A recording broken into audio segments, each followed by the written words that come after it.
Chapter 247. Sister Miaoga, why don't you teach Huan Huan? Understood, ancestor, I have no other requests. I just need to trouble you with one matter. Lu Changxing paused slightly after hearing the words of the Lu family ancestor and spoke with a respectful bow. A couple of days ago, after Lu Miaoyun had told him that her sister, Lu Miaoga, consented to marry him, he planned to go to Lu Yuanding to propose. To take both sisters as his wives. But when he was about to propose formally, Lu Changxing felt stuck. He somewhat didn't know how to broach the subject. After all, whoever proposes marriage by asking for two daughters of a family at once? Even though Lu Changxing's face had thickened quite a bit, he truly did not know how to start the conversation with Lu Yuanding. In the end, he decided, just as his wife Lu Miaoyun suggested, to ask the Lu family ancestor to bestow the marriage. He and Lu Miaoga, as well as Lu Miaohuan, were mutually fond of each other. So having the Lu family ancestor play matchmaker was quite in line with reason. It would not involve anything forceful. Oh, you need my help? The Lu family ancestor was mildly surprised to hear that Lu Changxing needed assistance from him. He then said directly, "What is it? Speak freely." "I am fond of the family head's daughter and would like to ask the ancestor to play matchmaker for me," Lu Changxing said with respect. Fond of Yuanding's daughter? The Lu family ancestor smiled upon hearing this. He thought it was some major issue. He did not expect it to concern the affairs of young men and women. But knowing about Lu Changxing's preference for marrying and having children, he felt reassured. He cheerfully said, "Since there is mutual affection between you two, I will take on the task and play matchmaker for your marriage. But I recall that Yuanding has two daughters. With which one are you mutually fond? Could it be Miaoga?" The Lu family ancestor asked thus. He did not meddle in family affairs, but he was very clear about many things within the family. He knew of Lu Yuanding's two daughters, especially Lu Miaoga, who was not only talented in cultivation but also a high-quality talisman master. Lu Changxing's manner made him guess that Lu Changxing wanted to marry Lu Miaoga. Ancestor, I am mutually fond with both daughters of the family head," Lu Changxing said somewhat sheepishly. "What, you are mutually fond of both of Yuanding's daughters?" The Lu family ancestor was taken aback upon hearing this. He did not expect Lu Changxing's request for matchmaking involved not one but two. To marry away both of Lu Yuanding's daughters. He instantly understood. No wonder Lu Changxing requested his help to play matchmaker instead of proposing himself. If Lu Changxing personally went to propose, declaring he wanted to marry both of Lu Yuanding's daughters, not to mention being kicked out, but for sure Lu Yuanding would not give him a good expression. "Fine, since there is mutual affection, I will play matchmaker for you." The Lu family ancestor didn't say much more and simply agreed. Setting aside that Lu Changxing spoke of mutual affection, even if there had been no mutual affection, so long as Lu Changxing asked and his descendants did not oppose him, he would be willing to match them with Lu Changxing, a man of great destiny. After all, Lu Changxing was also one of the Lu family's own. Marrying several Lu family women was of no concern. It wouldn't only prevent talent from leaving the family, but it would also bind Lu Changxing even closer to the Lu family and integrate him further into the family. Many thanks, ancestor. Seeing the Lu family ancestor agree so readily, Lu Changxing also breathed a sigh of relief and bowed immediately in thanks. No need for such formality. Do you have any other matters? Don't be shy, you may bring them up," the Lu family ancestor said to Lu Changxing with a cheerful smile. "Ancestor, I have no other matters," Lu Changxing responded respectfully. "All right, since there are no other matters, then I will go and speak on your behalf. As for whether it will be successful, I cannot guarantee. Of course, if as you say there is mutual affection, there should not be any problem," the Lu family ancestor said. He would not make such promises outright and guarantee success. "I understand, thank you for the trouble, ancestor," Lu Changxing said as he bowed. He had asked about Lu Miaoga and Lu Miaohuan, it was just that he simply didn't dare to face Lu Yuanding, his future father-in-law. Afterward, the Lu family ancestor did not stay long and said a few words before departing. Lu Changxing saw him off with great respect. "Husband, did you mention the matter of Sister Miaoga and Miaohuan to the ancestor just now?" After Lu Changxing had seen off the Lu family ancestor, Lu Miaoyun stepped forward and asked. She had already thought it through. If Lu Changxing truly couldn't broach the subject, she would trouble the fourth elder, to have the fourth elder speak on behalf of Lu Changxing. The ancestor has already agreed. Lu Changxing nodded and did not hide it. He also shared the reward the Lu family ancestor had given him. 100 mu of spirit farmland, a shop and a cave dwelling in Red Leaf Valley Market. Lu Miaoyun was startled upon hearing about the reward, her mouth slightly agape in surprise. Because the reward was quite substantial. 100 mu of spirit farmland, even if used to grow the most ordinary spirit rice, after deducting for seeds, fertilizers and the like, leaving everything else to spirit farmers to manage, would yield over 1,000 spirit stones a year. 1,000 spirit stones a year was no small income wherever one might be. Even for the current Lu Changxing, it represented a significant income, which would also greatly lighten his burden in raising children. And once Red Leaf Valley Market was established and bustling, the shop and cave dwelling would also bring in a handsome income each year. So it was not an exaggeration to say that the Lu family ancestors' reward was generous. However, Lu Changxing only realized the specific value of the 100 mu of spirit farmland after hearing Lu Miaoyun's explanation, because he had not cultivated spirit land before. He was not aware of the concept behind 100 mu of spirit farmland.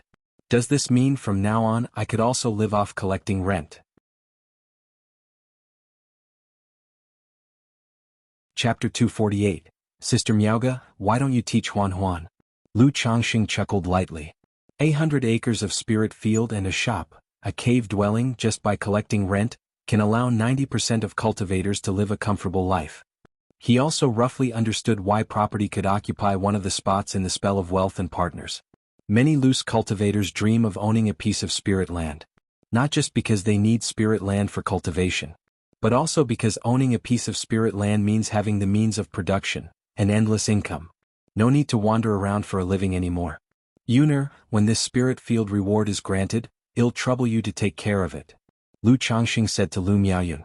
He had to cultivate, make talismans and spend time with his wives and children every day, and he simply had no time to worry about too many things. Matters like the spirit field and other internal affairs were naturally entrusted to his wives to manage.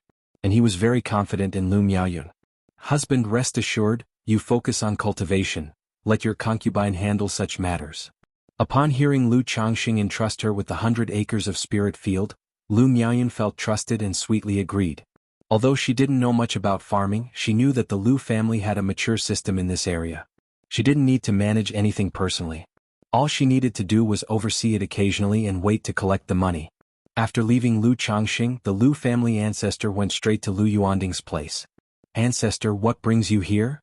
Upon learning of the ancestor's visit, Lu Yuanding didn't dare to delay and rushed over immediately. Compared to Lu Changxing's respect, everyone in the Lu family revered the ancestor from the bottom of their hearts. Lu Changxing has asked me to be his matchmaker, so the ancestor has come to propose a marriage on behalf of Lu Changxing, said the Lu family ancestor. Regarding his own descendants, the Lu family ancestor was straightforward. Ancestor must be speaking of Changxing and Huaner, right? I was also thinking of speaking with Lu Changxing about this matter, but I never expected that the ancestor would come personally. Upon hearing this, Lu Yuanding immediately showed a smile. He had planned to deal with his daughter Lu Miaoyun's affairs after finishing his hectic schedule in the coming days. After all, he had seen his daughter's feelings for Lu Changxing with his own eyes. He had even caught them in an intimate moment last time. He thought it was time to settle the matter. Despite Lu Changxing having many wives and being quite amorous, which displeased him, he feared his daughter would suffer if she married into such a situation. But putting that aside, he was quite satisfied with Lu Changxing in other respects. Moreover, since his own daughter liked Lu Changxing, what else was there to say? Lu Yuanding had not expected that Lu Changxing would have the ancestor come to propose marriage personally. Far from being annoyed, he felt somewhat relieved. Because in his view, such an action showed Lu Changxing's affection and value for his daughter. Oh, it seems that what Lu Changxing said is also true. However, Lu Changxing has asked me to come here to say that both of your daughters are mutually in love with him, the Lu family ancestor said with a chuckle. What? Both? He asked the ancestor to come and propose, not only to Huaner but also to Sister Miaoga? Lu Yuanding, who had been showing a relieved smile, suddenly changed his expression upon hearing this. He was mentally prepared to marry his daughter Lu Miaohuan to Lu Changxing. But now, hearing that Lu Changxing wanted to marry his eldest daughter as well, it was difficult for him as a father to accept at the moment. Yes, it seems to be so. This youngster didn't have the face to come and propose in person, so he asked the old man to be the matchmaker, explained the Lu family ancestor, shaking his head slightly at Lu Yuanding's reaction. This sigh. After a moment of silence, Lu Yuanding let out a deep sigh. He knew Lu Changxing's character well. Lu Changxing was not one to take advantage of others or bully by virtue of his position. If he asked the ancestor to come and propose marriage, it was probably because he had genuine feelings for his daughter Lu Miaoge. Even so, thinking about Lu Changxing wanting to take away both his daughters made him quite upset. His fists clenched involuntarily. When did Changxing and Miaoge start having feelings for each other? Lu Yuanding couldn't help thinking. He was so busy with his duties that he failed to notice that his eldest daughter had also become involved with Lu Changxing. But the next moment he immediately guessed that it must have been when Lu Miaoge and Lu Changxing were managing the spiritual talisman shop together at the Nine Dragons Market, and then she was misled by that youngster. Thinking this, Lu Yuanding's expression turned sullen, and he felt a wave of disappointment. "Ancestor, I still want to ask about Miaoge's thoughts on this matter," Lu Yuanding said through gritted teeth. As for his younger daughter Lu Miaohuan, he felt there was nothing to ask about. Her heart was already with Lu Changxing. But for his eldest daughter Lu Miaoge, he thought he still wanted to ask. To see if his daughter truly liked Lu Changxing. If she really did, then it was fine. But if not, even if the ancestor came to propose, he, as a father, would stand up for his daughter. The ancestor would also like to know how this youngster managed to steal away the pearl of our Lu family. The Lu family ancestor nodded, saying with a chuckle. After a while Lu Miaoge arrived in the hall. "Dad? Did you call for me?" "Greetings to the ancestor." Seeing the Lu family ancestor drinking tea in the hall, she immediately greeted him respectfully. "Miaoge, Lu Changxing says that you and he are mutually in love, and so he has asked me to come here to propose marriage. Is this true or false?" The Lu family ancestor looked at Lu Miaoge and asked with a smile. Upon hearing these words, Lu Miaoge's lovely cheeks blushed ignitedly. After what Lu Miaoyan said the day before yesterday, she had been somewhat restless when she went home, thinking about the possibility of Lu Changxing coming to propose. She never expected that Lu Changxing would actually ask the ancestor to come and propose. Chapter 249. Sister Miaoge, why don't you teach Huan? Ah. Upon witnessing this scene, Lu Yuanding had wanted to ask some questions. But seeing his daughter like this, he suddenly felt there was nothing to question anymore. He knew that the relationship between his daughter and Lu Changxing was not just about mutual affection but was also extraordinary. Alright, if that's the case, 1 month from now is an auspicious day. Let's hold the wedding then. I will personally preside over the marriage and share in the joy with a toast. Seeing this, the Lu family ancestor also found his answer and didn't inquire further, immediately making the decision. He was also somewhat curious about what kind of capabilities Lu Changxing possessed. After all, he had won the affections of both of Lu Yuanding's daughters. It reminded him of how a foundation establishment great cultivator in Red Leaf Valley had fallen for Lu Changxing. This matter remained unfathomable to him even now. After all, it was utterly impossible to captivate so many female cultivators solely with one's appearance. There must be something exceptional about him in other aspects. But during his visit to Lu Changxing's residence, he could tell that Lu Changxing wasn't using any heretical methods. His aura was upright and serene, his wives and concubines radiant, with nothing amiss. Miaoge will follow the arrangements of the family ancestor and father. Lu Miaoge said softly with a shy bow of her head. At this moment, all the unease in her heart dissolved. All that remained was shyness and a hint of joy. Good, Yuanding, you arrange this. Just let me know when it's time, said the Lu family ancestor. Yes, family ancestor, Lu Yuanding responded helplessly with a cupped fist salute. After all, at this point, what more could he say? Afterward, the Lu family ancestor took his leave. Miaoge, when did you and Changxing begin? Lu Yuanding sighed slightly and asked his daughter after seeing off the family ancestor. He still felt somewhat unwilling to let go. He wanted to know when exactly Lu Changxing had stolen away his eldest daughter.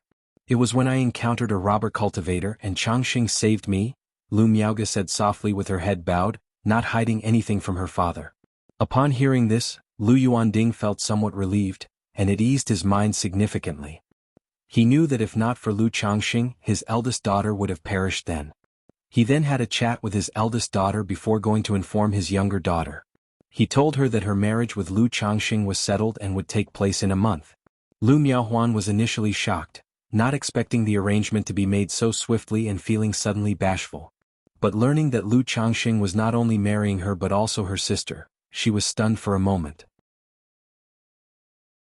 However, after Lu Yuanding's explanation, she silently pondered for a moment and then came to terms with it. She quickly accepted the situation. After all, she had already accepted Lu Changsheng's numerous wives and concubines, and naturally wouldn't mind her own sister. Before long, half a month passed. The news that Lu Changsheng was about to wed the Lu family's eldest miss and the second miss spread across Qingzhou Mountain, stirring up much discussion. Damn, what the hell, Lu Changsheng is getting married again, and to both Sister Miaoga and Sister Miaohuan. Our Lu family's two beauties are being swept away by one man. How can you call it being swept away? This is clearly keeping the resources within our own field. Yeah, marrying Lu Changsheng is still marrying within our Lu family, right? The family had actually agreed to this marriage? I heard that Sister Miaoga and Sister Miaohuan are indeed in love with Brother Changsheng, so the family head could only agree. SSS truly worthy of being our Qingzhou Mountain's #1 romantic. Not only did he charm a foundation establishment great cultivator before, but now he silently won over both Sister Miaoga and Sister Miaohuan. In this regard, I respect no one but Lu Changsheng.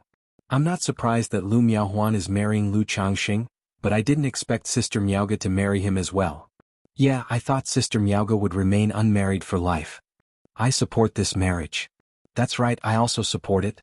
If not for Lu Changsheng, when we in the Bai family attacked Red Leaf Valley, we might have been outplayed by the Yu family. As the news of Lu Changsheng's upcoming marriage to Lu Miaoga and Lu Miaohuan circulated, Qingzhou Mountain buzzed with excitement, with many people discussing it. If it was just Lu Miaohuan getting married, people wouldn't have much to talk about. At most, they would remark in amazement that Lu Changsheng was taking a wife again. But Lu Changsheng was marrying both sisters at once. Especially Lu Miaoga, who not only had a great talent for cultivation and a good reputation but was also a top-quality talisman master. Many Lu family disciples thought Lu Miaoga would remain unmarried for life. Yet unexpectedly, Lu Miaoga was going to marry Lu Changsheng. And she was marrying him along with her sister Lu Miaohuan. So this made everyone feel incredibly moved. But it was just a sentiment and discussion without any real objection. After all, by now Lu Changsheng had thoroughly integrated into the Lu family. He had shared in their trials and tribulations, contributing to their victories, making him one of their own. The immortal seedlings who had originally come to Qingzhou Mountain with Lu Changsheng, upon hearing this news, felt a mix of envy and awe but no longer had any strong emotions or other feelings on the matter. Having been in Qingzhou Mountain for over a decade, they had gradually accepted reality and come to terms with their ordinariness. They understood that not everyone with a spiritual root stepping onto the path of immortality could achieve success in cultivation. The path of immortality was difficult, filled with countless dangers. 99% of cultivators spent their lives inconspicuously in the qi refinement realm. Now Lu Changsheng was growing farther and farther away from them. He had reached a point where they no longer compared themselves to him or discussed him on equal terms. Sometimes they would reminisce about their initial arrival at Qingzhou Mountain with Lu Changsheng as a son-in-law and regret not having formed a good relationship with him. As for the discussions in Qingzhou Mountain, Lu Changsheng was unaware and unconcerned. During this time, he devoted his time to accompanying his wives and concubines.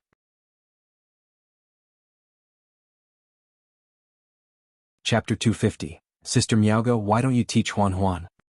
For after all, I was about to take another wife, and I needed to properly comfort the women in my harem. Also, because of the issues between the Lu family and the Qin family, I was worried about accidents, which was why I hadn't let my wives and concubines bear children for some time.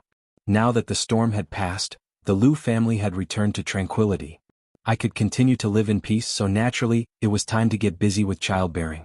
In the past half a month, with Lu Changsheng's continuous efforts, the concubines Xiao Yuyao and Xiao Yueru became pregnant. As for Lu Miaoyun and Chu Jinjin, Lu Changsheng was taking it slow with them. Thinking of letting the two women rest more and spend some time on cultivation. After all, one had given birth to 3 children for him, and the other to 4, they deserved more breaks. In the blink of an eye, 10 days had passed. On this day, it was the day of Lu Changsheng's wedding with Lu Miaoga and Lu Miaohuan. The ceremony was extremely grand and lively. One could say it was a celebration for the entire clan. The whole of Qingzhou Mountain was joyous, draped in colored lights, adorned with large red lanterns. Early in the morning, Lu Changsheng, with the care of his 2 beautiful wives, Lu Miaoyun and Chu Jinjin, was adorned with a golden crown and dressed in a red groom's brocade. With a big red flower on his chest, he rode a spiritual horse, leading the wedding procession with drums and gongs to the residence of Lu Yuanding to welcome the bridal sedan. I pay my respects to my father-in-law. As soon as Lu Changxing entered the door, he saw family head Lu Yuanding and immediately dismounted to respectfully perform a salute. Changxing, Huaner has a somewhat willful disposition. I hope you can be more understanding, Lu Yuanding, the family head, said with slightly red eyes, patting Lu Changxing's shoulder. Even though he was somewhat displeased that Lu Changxing had married both his daughters, he still hoped that Lu Changxing would treat his daughters well. Please rest assured, father-in-law, Lu Changxing said earnestly as he clasped his hands together. Good. Lu Yuanding nodded and once again patted Lu Changxing's shoulder, saying, I believe in you. After a while, supported by two bridesmaids, Lu Miaoge and Lu Miaohuan appeared. Both were dressed in phoenix crowns and rosy clouds robes, their exquisite faces veiled by the tassels hanging from the fiery red phoenix crowns, hiding their stunning visages from view. But their graceful figures, adorned in those gorgeous phoenix robes, were stunningly beautiful and dazzled all who saw them. Lu Changxing looked at the two women before him, a smile on his face, and felt a surge of pride and joy well up from within. After all, Lu Miaoge was the first fairy he had encountered in the cultivation world. A woman who had caused his heart to flutter. Back then to him, Lu Miaoge was a woman to be admired from afar. But at this very moment she was about to become his wife. Not just that, both Lu Miaoge and Lu Miaohuan had middle-grade spiritual roots. They were to become his only two wives with middle-grade spiritual roots. This gave him hope that the spiritual roots of his future children could reach an even higher level. Lu Changxing stepped forward to assist the two women onto the bridal sedan. He could feel that both women had somewhat stiff palms, obviously nervous. Even Lu Miaohuan was more nervous than Lu Miaoge. This brought a smile to Lu Changxing's face, and he gently pinched the tender palm of this second young miss. After sending the two women into the bridal sedan, Lu Changxing mounted his horse and led the wedding procession grandly back. Since both families resided within Jianghu Valley, the procession circled the entirety of Jianghu Mountain, much like the time he had married Lu Miaoyun. I still remember when Lu Changxing married Sister Miaoyun. Who would have thought he'd be marrying both Sister Miaoge and Miaohuan today? Yes, I still remember Lu Changxing from 10 years ago, when he came to our Lu family as an immortal seedling. In 10 years, from a son-in-law taken in through marriage to a top-notch talisman master, marrying Miaoyun as well as Miaoge and Miaohuan, he's reached the peak of life. Everyone makes their own choices. Lu Changxing's way of life, I suppose, leaves him with no regrets. 10 years, how many decades does one have in a lifetime? In 10 years, Lu Changxing went from a son-in-law to this point, yet over my 10 years many people looking at Lu Changxing riding atop the spiritual horse with a face full of pride and satisfaction, couldn't help but feel touched and introspective. Over the past decade, most of the Lu family disciples had also come to accept Lu Changxing. But remembering how Lu Changxing had arrived at Jianghu Mountain as a son-in-law years ago, it felt like a lifetime had passed, a feeling that made them sigh with emotion. Thus, Lu Changxing, riding his spiritual horse, leading the bridal sedan and the wedding procession, made a full circuit around Jianghu Mountain and arrived at the Jianghu Grand Hall. The Jianghu Grand Hall was originally the central hall for the Lu family's meetings. It was in consideration of the Lu family ancestor personally overseeing the wedding ceremony, and the face of the family head Lu Yuanding, that this place was chosen for the wedding. For this wedding, even the normally plain hall had been decorated sumptuously. Lu Changxing dismounted and escorted the two brides, each in their phoenix crown and rosy clouds robes, from the bridal sedan. Together, they held a red silk ribbon and entered the great hall.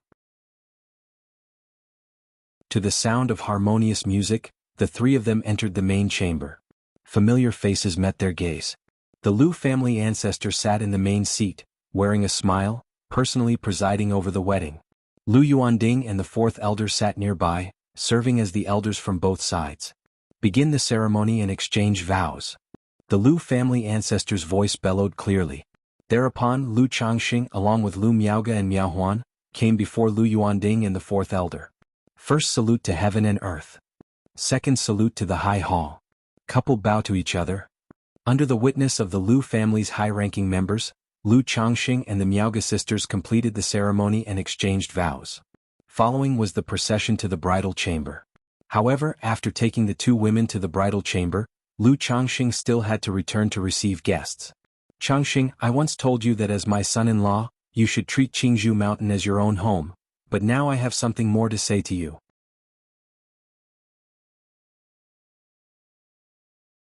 Chapter 251. Sister Miaoga, why don't you teach Huan Huan? _5 At this moment, the Lu family ancestor, with his somewhat clouded eyes, looked at Lu Changxing and spoke in a gentle voice. Ancestor, please speak. Lu Changxing said respectfully upon hearing this. I know you have your own opportunities and secrets, which is why I've always been guarded. But I hope you remember one thing, you are the son-in-law of the Lu family of Jianghu Mountain. We are one family, so Jianghu Mountain is your support. You are not alone. If there's anything, you can always talk to me. The Lu family ancestor spoke, his elderly voice exceedingly gentle, like that of an ordinary senior teaching his junior. Lu Changxing's heart skipped a beat upon hearing this. He could feel the sincerity in the words. He could tell that now the Lu family ancestor was exuding an aura of death. He knew that the battle at Red Leaf Valley had taken a toll on the already limited years of the Lu family ancestor. Whether it was the previous rewards, the matchmaking, or now these words, there was an undeniable element of coaxing. Hoping that he would stay with the Lu family. But regardless, the old man's actions and words touched his heart deeply. The young one understands, please be at ease, ancestor. As long as I am the son-in-law of the Lu family, I will not fail the family, Lu Changxing said to the Lu family ancestor with unwavering conviction. Now that his relationship with the Lu family had reached this stage, he naturally could not let them down. Even if he were to leave the Lu family in the future and establish his own clan, the ties with the family could not be easily severed. After all, he was not a person of heartless and ungrateful nature. He always remembered those who were kind to him in his heart. Good. The Lu family ancestor smiled upon hearing this. He patted Lu Changxing lightly and said, Go on, go to the bridal chamber, don't keep them waiting. Thank you, ancestor. Lu Changxing smiled and bowed his hands slightly. After making a quick toast, he headed to the bridal chamber. Having been through the experience several times, the bridal chamber was now familiar territory for Lu Changxing. With the maid Kuei-si attending, Lu Changxing used the jade balance beam to lift the red veils of the two brides and removed their tasseled phoenix crowns. Suddenly, two extremely beautiful faces that even phrases like national beauty and heavenly fragrance were insufficient to describe were revealed to Lu Changxing's eyes. Miaoga, who was originally ethereal and otherworldly, now had her cheeks tinted with makeup, making her fair, snowy complexion blush with a warm luster, coquettish and touching, radiant and charming, like a fairy descended to the mortal world. Miaoga's dreamy, mesmerizing eyes met Lu Changxing's intense gaze, and she immediately became like a panicking deer, her beautiful head lowered shyly, a wave of bashfulness rising in her heart. This scene was an unparalleled beauty to Lu Changxing, the most stunning landscape on earth. And the usually aloof and noble second young mistress today had completely melted her ice mountain demeanor. Her eyes brimming with emotion as she looked at Lu Changxing, her delicate features now adorned with a hint of adorable shyness, charming and bewitching. Sister Miaoga Huan Huan, you are truly beautiful. Lu Changxing took a deep breath and praised generously. If he hadn't been through so much, seen so many things, just looking at his two charming brides in front of him might have been too much to handle, and he wouldn't be able to maintain such calm and composure. Then, taking the wedding cup from the tray held by the maid Kuei-si, he said, Sister Miaoga Huan Huan, today we become husband and wife, and from now on we shall journey through life together. Come, let us drink this cup to the full. Immediately after, the three of them drank the joint cup wine together. After finishing the wine, Lu Changxing suddenly chuckled and said to Miaoga, Life is unpredictable. When I first saw Sister Miaoga, I thought of you as an untouchable fairy high above. I never imagined that one day I could marry you. Turning his gaze to Miao Huan, he continued, When I first saw Huan Huan, I thought she was both cold and fierce. And now? Miao Huan, hearing Lu Changxing describe her sister as a fairy and herself as cold and fierce, immediately objected with pouted lips. Her lips pursed, glistening and fresh as the most tender petals in the world, tempting Lu Changxing to taste them carefully. From now on you are flawless. Lu Changxing gazed at the second young mistress before him and said, before promptly tasting those petals. Miao Huan let out a soft moan, reminded that her sister was still there. But her body tingled all over and she began to tremble, unable to utter a sound. Then a series of rustling noises commenced. Lu Changxing, the second young mistress, wrapped her snow-white arms around Lu Changxing's neck involuntarily, her eyes slightly squinted, murmuring softly. Lu Changxing gently clasped her creamy skin, trailing off with a drawn-out tone. Husband, Miao Huan called softly, then her beautiful eyes closed tightly, her delicate features slightly furrowed, her head tilting back. Her exquisite, beautiful face blushed, her breath heaving with soft moans, her body shaking unceasingly. Miaoga, abashed beside them, didn't know how to react upon seeing her sister in such a state. But seeing her sister's plaintive behavior, she awkwardly comforted her while feeling somewhat flustered and shy. She could clearly feel her sister's body incredibly soft and scorching at this moment. Sister Miaoga. Lu Changxing turned to Miaoga, taking her delicate hand and slowly moving it. That gesture made Miaoga's heart surge with unending shyness. Her breathing quickened, her clear and lovely cheeks flushing like the rosy sky at sunset, becoming more radiant under the candlelight. As the older sister, why don't you teach Huan? Said Lu Changxing, taking in the fragrance from Miaoga and whispering softly. Then the scene fades to black. That year, Lu Changxing was 28 years old, with 7 wives, 11 concubines and 24 maids.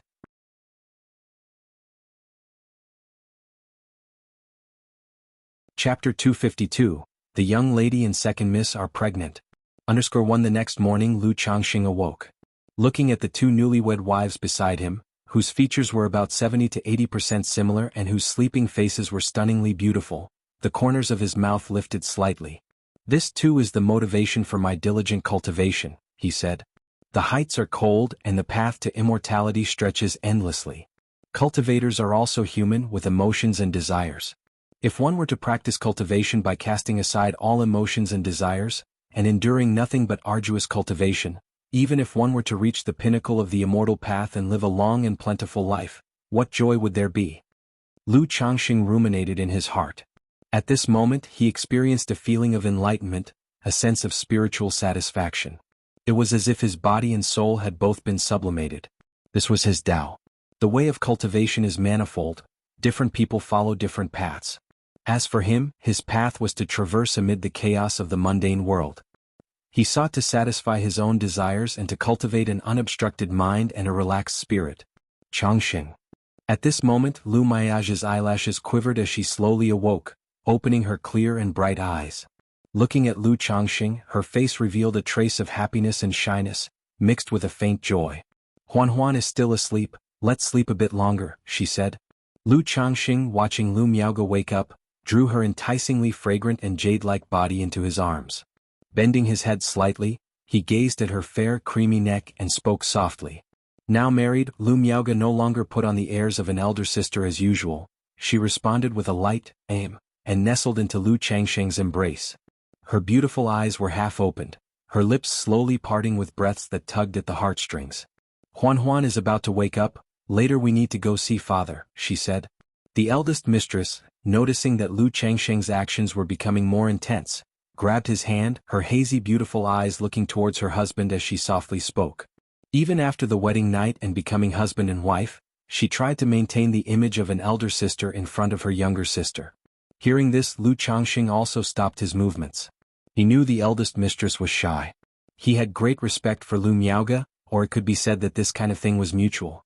Immediately afterwards, Lu Miaoga got up, draped on a dignified and elegant white gossamer gown, and tidied up the clothing scattered beside the bed. Soon Lu Miaohuan also awoke. Thinking of last night's scene, this second young mistress was even more shy than her sister Lu Miaoga. This was also because Lu Miaoga and Lu Changxing had already had marital relations. By this time, Lu Miaoga had already finished dressing and applying makeup. Seeing that her younger sister had awakened, the gentle and graceful elder sister got the 2 of them out of bed, suggesting that they should go to serve tea and greet their father Lu Yuanding. Hearing this, the 2 of them did not delay. They immediately got dressed and went with Lu Miaoga to meet their father-in-law. After greeting their father-in-law and having breakfast, they returned home, and Lu Changxing called over Lu Miaoyun, Chu Jinjin, and the others to start unpacking wedding gifts. This wedding was so grand, officiated by the Lu family ancestor, that everyone from Qingzhou Mountain had brought gifts. However, most were just token gestures. It was only the gifts from a few of the Lu family elders that were somewhat more substantial. To Lu Changxing's surprise, the gift from the Lu family ancestor was actually a dual cultivation secret technique. Is the ancestor concerned about my multitude of wives and the depletion of my energy?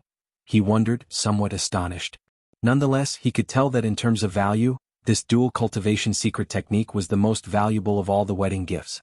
But he possessed the yin-yang harmony technique.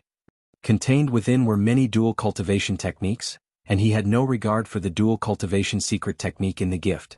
But a true master always keeps the heart of an apprentice. With a learning mindset, Lu Changxing flipped through the illustrated manual of the dual cultivation technique. Lu Miaohuan boldly took a few glances. Seeing this, Lu Changxing directly pulled the women together and they all began to study it with keen interest. After all, it was one thing to understand dual cultivation, but none could be as simple and direct as the teachings in these illustrated manuals. He could talk about how to dual cultivate, but his wives might just think he was deceiving them.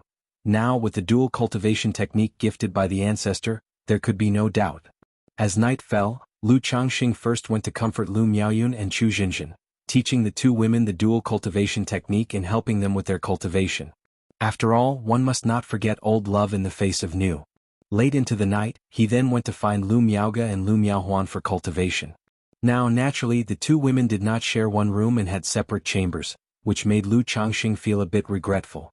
But he was not in a hurry. He knew such things needed to be approached gradually. It was better for them to be separate now, allowing both sisters to let go and relax. Otherwise, like last night, they would both hold back and that would diminish the fun. Lu Changxing first entered Lu Miaoge's room, where the eldest mistress was not asleep but meditating. She was still clad in a simple and elegant white gown, but with a bit more decoration than usual. Her black hair was tied up high, adorned with a green jade hairpin, and 2 earrings dangled from her delicate earlobes, adding a few touches of noble and refined charm to her transcendental beauty. Changxing, seeing Lu Changxing, Lu Miaoge opened her beautiful eyes and softly called out his name. Sister Miaoge, I finished reading the dual cultivation technique given by the ancestor today, and there are some parts one don't quite understand. I was hoping Sister Miaoge could enlighten me, Lu Changxing said as he approached. Lu Miaoge blushed at his words. She wasn't foolish enough to believe what Lu Changxing said. Not understanding cultivation? Clearly it was just an excuse. Changxing, matters between men and women should have limits. If one overindulges, it can impact cultivation and also harm the body. Lu Miaoge gently pursed her lips and advised tenderly, like a wise woman and a good wife. Previously she didn't feel it was her place to advise Lu Changxing too much, but now that she was married to him, she felt it was important to properly supervise Lu Changxing's cultivation. Sister Miaoge, you know me, from today on I will exercise restraint. But I really have come to seek guidance in cultivation, he replied.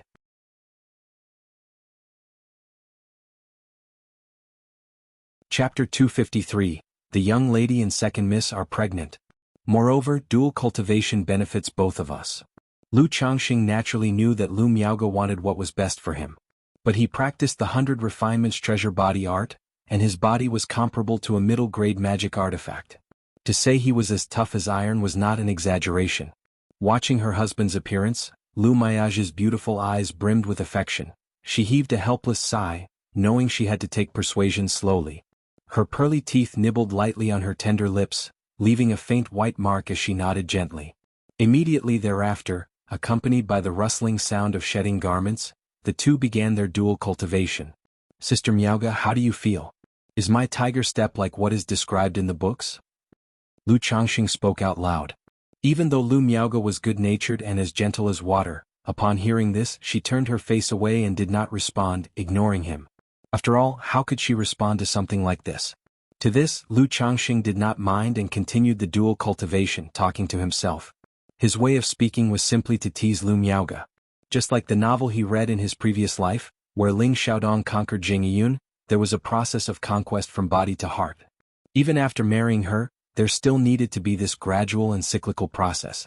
About half an hour later, sentiments surged, and the dual cultivation came to an end as they embraced each other tightly, clinging together. Changxing, it's time to rest. Lu Miaoge's face was flushed, her beautiful eyes showing a hint of seductiveness as they opened and closed. She breathed quickly, holding onto Lu Changxing's neck tightly, her breath sweet as she spoke. Sister Miaoge, I don't quite understand the techniques of blowing the jade flute and koi sucking water mentioned in the dual cultivation methods. Lu Changxing, seeing the young mistress looking like this, gently caressed her sweaty, fair face and said. Even though Lu Miaoge hadn't taken a close look at the dual cultivation methods during the day, she vaguely understood the meanings upon hearing his words. Her eyelashes trembled, and her beautiful forehead dropped slightly, not speaking. Seeing this, Lu Changxing just smiled and held Lu Miaoge quietly. He hadn't thought that with just a word, Lu Miaoge would obey him. It still required a process after all. After resting with Lu Miaoge for a while, Lu Changxing then hurried on to his next engagement. After all, having multiple wives and concubines came with its own troubles. There was another young mistress waiting for his comfort. When Lu Changxing arrived at Lu Miaohuan's room, the light was already out. But Lu Changxing could feel that the second young mistress had not yet gone to bed. He immediately knew that he had made this second young mistress wait too long and that she was in a bit of a mood. In the past, Lu Changxing naturally wouldn't have indulged such a mood. But now that she was his wife, he found a little mood to be nothing serious, considering it a bit of flirtation. Entering the room, Lu Changxing approached the bed and coaxed Lu Miaohuan, who was under the covers.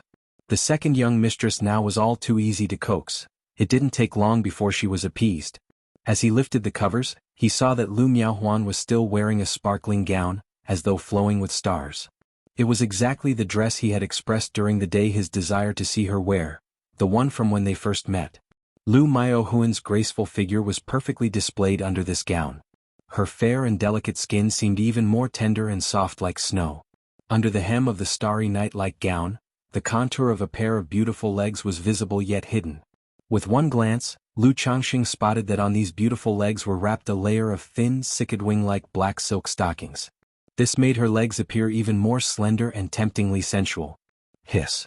This caused Lu Changxing to inhale sharply, and he immediately seated himself on the bed, lifting the second young mistress into his embrace and resting her straight, tempting legs on his own thigh. He spoke warmly, "Huan, it's all my fault for making you wait so long. Your feet are a bit cold, let me warm them for you," he said as he gently stroked them, suddenly grasping her round calf and slender ankle with genuine concern. Even through a layer of stockings, he could still distinctly feel the whiteness and delicacy of her skin.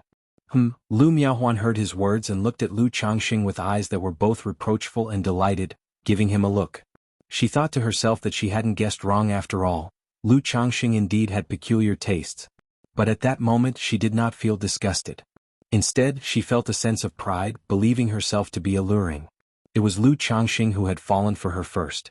In a flurry of sweet nothings from Lu Changxing, it didn't take long for Lu Miaohuan to don a body-hugging gown aglow with starlight, her tall and graceful figure leaning against the windowsill. Her shapely, long legs, sheathed in black stockings, were perched atop a pair of stiletto heels that complemented her dress, with a nebulous starry design. The heels, slender and 3 to 4 inches tall, not only accentuated the perfect, alluring contours of the young mistress' legs but also added to her overall statuesque height. Under the soft glow of the moon, her dark and lustrous hair cascaded down her back, smooth and reaching the waist of her gown, resting above her shapely hips, making Lu Miaohuan's beauty breathtaking at that moment. Lu Changxing stood behind her, embracing the undulating, alluring body of his wife, together admiring the moon. A moment later, Lu Miaohuan bit her lip, her delicate and stunning face flushing with a rosy glow. The blush stretched to her exquisite earlobes, along the length of her swan-like neck, and her cool and proud demeanor could no longer be maintained. In a voice as faint as a mosquito's, she said to Lu Changxing behind her, You better not ruin my clothes. Huan, when the time comes I will buy you new ones." Lu Changxing whispered softly. As noble and aloof as an iceberg, the second young mistress began to thaw and let herself be manipulated. Rip! Following the sound of tearing cloth was a series of whimpers that were at once resentful and longing, plaintive and complaining. Time flew and in the blink of an eye, more than a month had passed. Lu Miaoge and Lu Miaohuan quickly integrated into the big Lu family. And just as Lu Changxing had expected, seeing so many children in the courtyard, neither Lu Miaoge nor Lu Miaohuan had the heart not to have a few of their own. They both expressed a willingness to have children. But only one each. Lu Miaoge's reason was that she still needed to consider her cultivation. And she had to manage the affairs of the spiritual talisman shop. As for Lu Miaohuan, she was simply a bit scared of childbirth. Hearing this, Lu Changxing naturally accommodated their wishes. And during this month, both Lu Miaoge and Lu Miaohuan became pregnant. For Lu Changxing this was a source of immense joy. One reason was that for the wives and concubines he loved, he indeed held a partial fondness for their children. He couldn't manage to be entirely equitable. Additionally, both Lu Miaoge and Lu Miaohuan had middle-grade spiritual roots. And he himself now had a 6th-grade spiritual root. Therefore, Lu Changxing had some expectations for the children in the bellies of the two women. After Lu Miaoge and Lu Miaohuan became pregnant, Lu Yuanding came to visit, bringing many nutritional supplements. They included both his personal gifts and those representing the Lu family. Even though Lu Changxing wasn't exactly short on money now, he naturally accepted the heartfelt gifts. At the same time, Lu Yuanding also told Lu Changxing to take charge of the 9 Dragons marketplace. With the family crisis resolved, all external businesses naturally needed to be quickly revived and operational. Hearing this, Lu Changxing naturally agreed, but mentioned that he still had some matters to attend to in the mortal world. After all, it had been a year and a half since he had visited his wives and children in the mortal world, due to the series of events involving the Lu family. He also told Chu Jinjin about the true culprit behind the murder of her family and planned to take her to the mortal world to resolve the matter and pay respects to her parents. For this, Lu Changxing truly felt he had not done enough. All these years he had never taken Chu Jinjin home to pay tribute to her parents. Hearing this, Lu Yuanding didn't say much, only urging Lu Changxing to make it quick. After all, they could hire someone to manage the shop. But due to the former hurried circumstances, the businesses had fallen behind. It was crucial to have one of their own take charge and swiftly restore operations. Immediately, Lu Changxing, without delay, requested a flying boat from Lu Yuanding. Because this trip to the mortal world, he was not only taking Chu Jinjin with him, but he also planned to send some of the children to the mortal realm. Although he owned a flying boat, it was considered ill-gotten gains and might attract the attention of the Yu family. So, Lu Changxing had no intention of using it publicly for the time being. For 300 family contribution points, Lu Yuanding approved a flying boat for Lu Changxing. Immediately after, Lu Changxing, accompanied by Chu Jinjin and 6 children old enough to travel, set off for the mortal realm.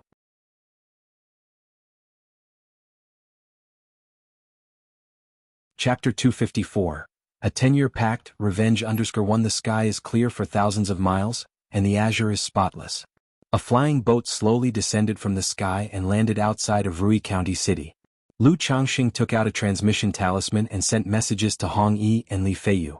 About a quarter of an hour later, Hong Yi and Li Feiyu hurried out from the city. Brother Hong Feiyu. Lu Changxing greeted the two men. He then introduced Chu Jinjin and the children to Hong Yi. After a brief introduction and exchange of greetings, Lu Changxing asked Chu Jinjin to take the children onto a carriage and head into the city. Changxing, I heard from Brother Hong that the Lu family has destroyed Red Leaf Valley? At this moment, Li Feiyu turned to Lu Changxing and inquired. He had been closely following the events concerning Qingzhou Mountain and Red Leaf Valley. By now, after so much time had passed, he had also gathered news about the Lu family and the Qin family.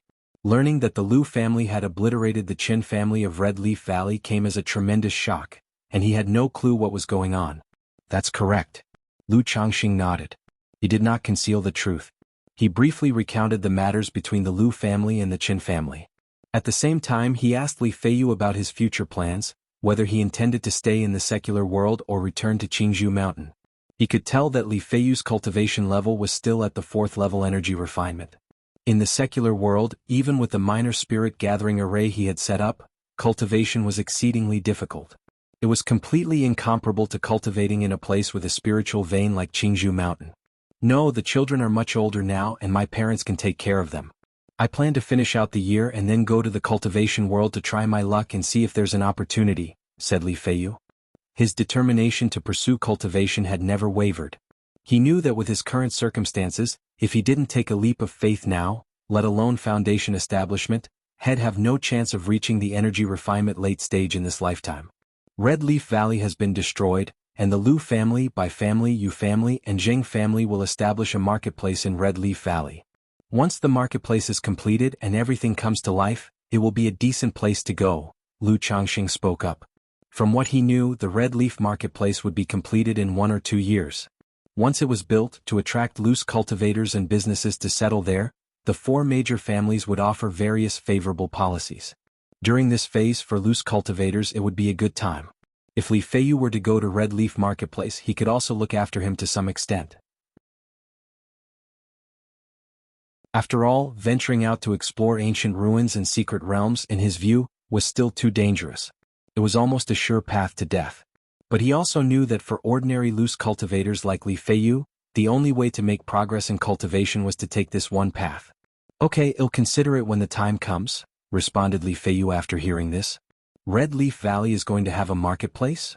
Upon hearing this, Hong Yi too was somewhat surprised, seeing a business opportunity. Yes, Brother Hong, if you're interested, you can go and have a look when the time comes.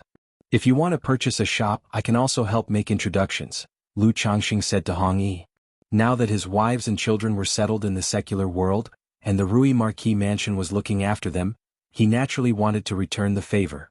After the establishment of the Red Leaf Marketplace, the major families would release some of the shops and residences to be sold cheaply. If Hong Yi was interested, he could obtain a quota from the Lu family for him. Thank you, Brother Lu. I will discuss this matter with my father when I return home, expressed Hong Yi, his face lighting up with joy. He knew that the shops and dwellings available at the start of such a marketplace were not easy to get hold of. One needed to qualify. He didn't expect Lu Changxing would actually offer to facilitate this for him. This made him inwardly marvel at Lu Changxing's current status and position within the Lu family. He had never imagined that in just a short decade, the rural boy whom he had once overlooked would rise to such heights. He felt fortunate that his attitude had changed swiftly back then, and that he had established a good relationship with Lu Changxing. Brother Lu, you asked me to investigate the mastermind behind the murder of your sister-in-law's family, and now they are being detained in the Marquis Mansion dungeon, said Hong Yi. Lu Changxing looked at the carriage where Chu Jinjin was present and nodded. From a previous letter from Hong Yi, he had already learned the details of the matter. As he had suspected, the cultivator was a parasitic cultivator. Because he practiced an energy drain technique, he served as a household protector in a small family, relying on draining energy from women for cultivation, and directing people in the secular world to seek out girls with a spiritual root. Therefore, the incident involving Chu Jinjin had unfolded. Bringing Chu Jinjin with him on this trip was also to deal with this issue. All right, Brother Lu, you can get in touch with me when you're ready to come over. My father has also been wanting to meet you, Hong Yi added, nodding. Then, the three of them continued to chat casually, discussing recent events as well as matters related to the cultivation world.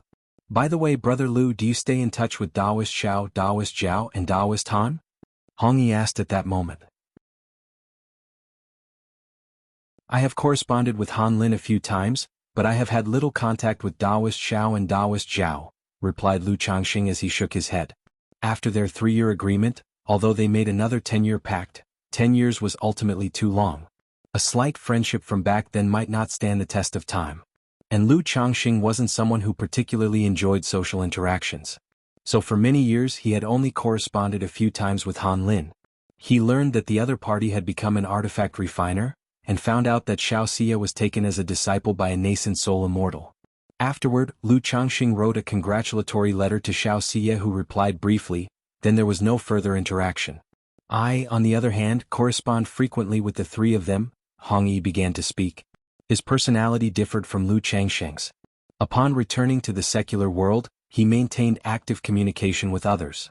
He also constantly endeavored to sustain this network connections. He then shared the recent situations of the three individuals.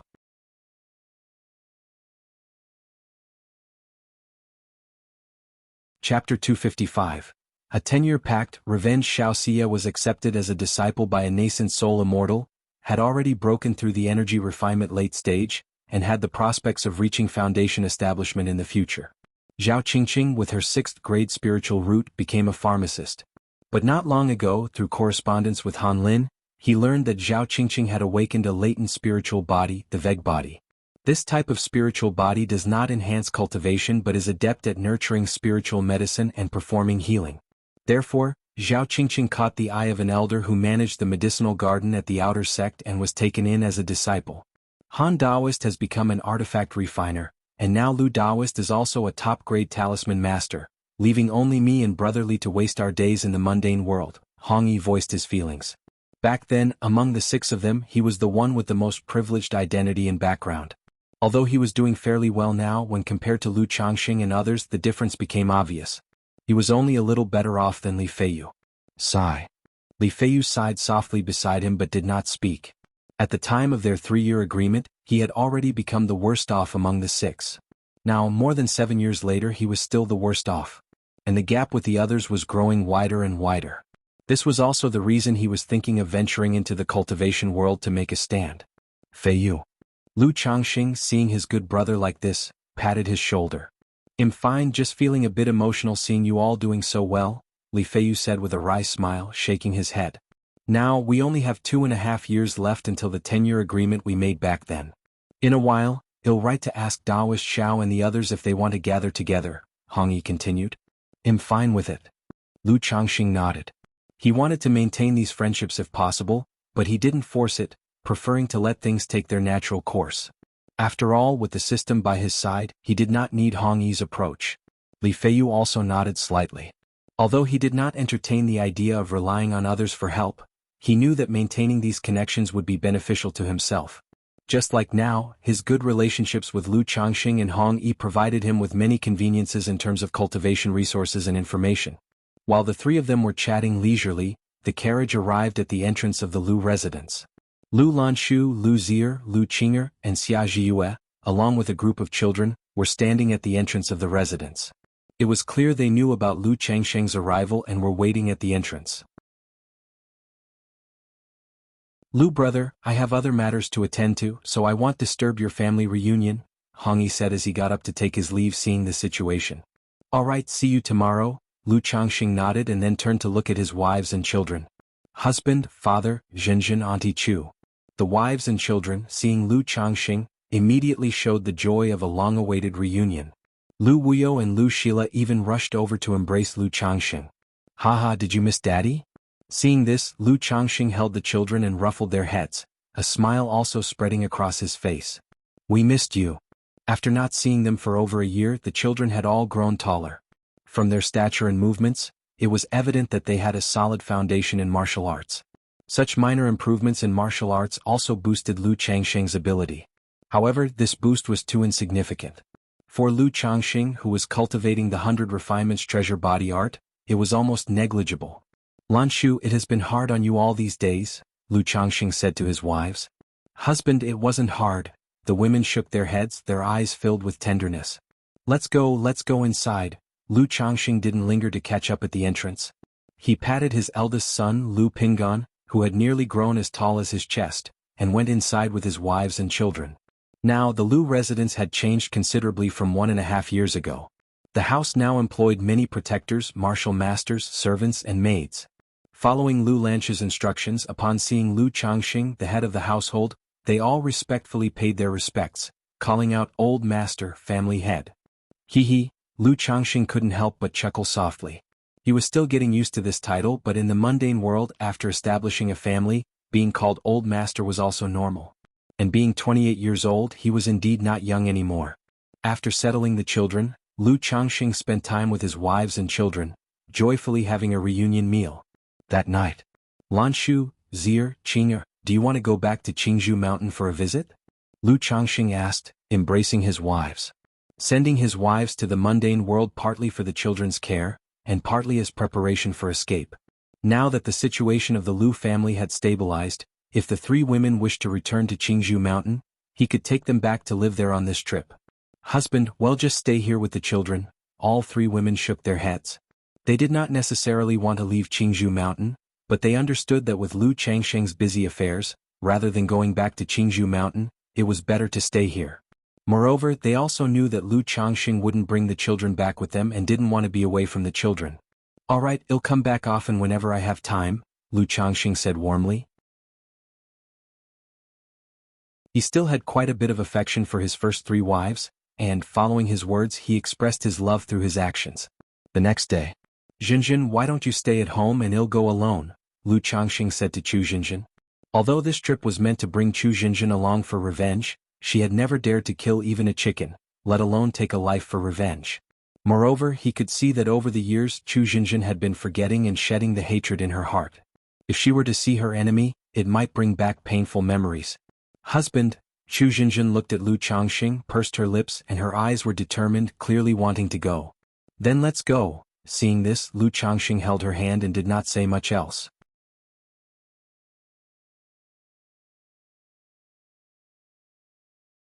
Chapter 256. A 10-year pact, revenge. Accompanied by Chu Zhenjin, he arrived at the Rui royal mansion. Upon learning of Lu Changsheng's arrival, the doorkeeper immediately went to report it. Not only Hong Yi came out to greet them. Hong Yi's father, the Marquis of Rui, also personally came out to greet them. This Rui Marquis appeared to be in his 50s.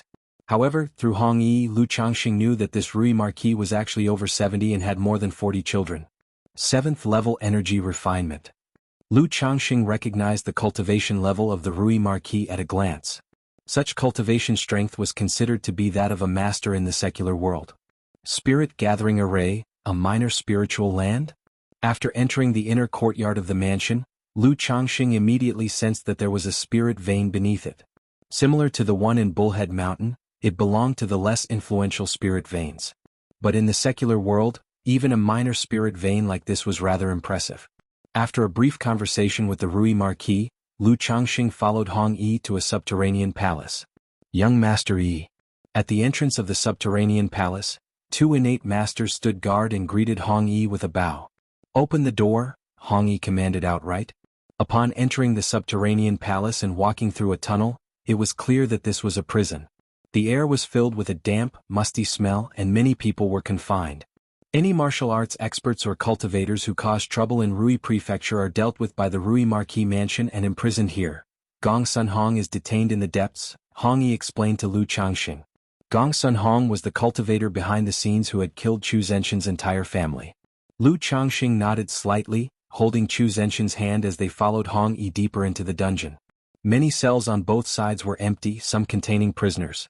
Tight bindings in a cross shape, iron chains piercing through the arm bones, tendons in the hands and feet severed, and fetters and chains wrapped around the wrists and ankles indicated that the inmates who were detained here were generally formidable. They were either cultivators or at least innate masters. Hearing footsteps, many prisoners opened their eyes. Seeing Hong Yi, their eyes turned blood red as if looking at the murderer of their fathers. They struggled vehemently, gnashing their teeth and howling in anger. Seeing such a scene, Chu Zhenjin felt frightened and hugged Lu Changsheng's arm tightly. Although she was a cultivator at the 3rd level energy refinement, her timid nature hadn't changed much. It's okay, Lu Changsheng said to his petite wife while gently comforting her. Not to mention Chu Zhenjin, even he felt somewhat uncomfortable with the scene before him.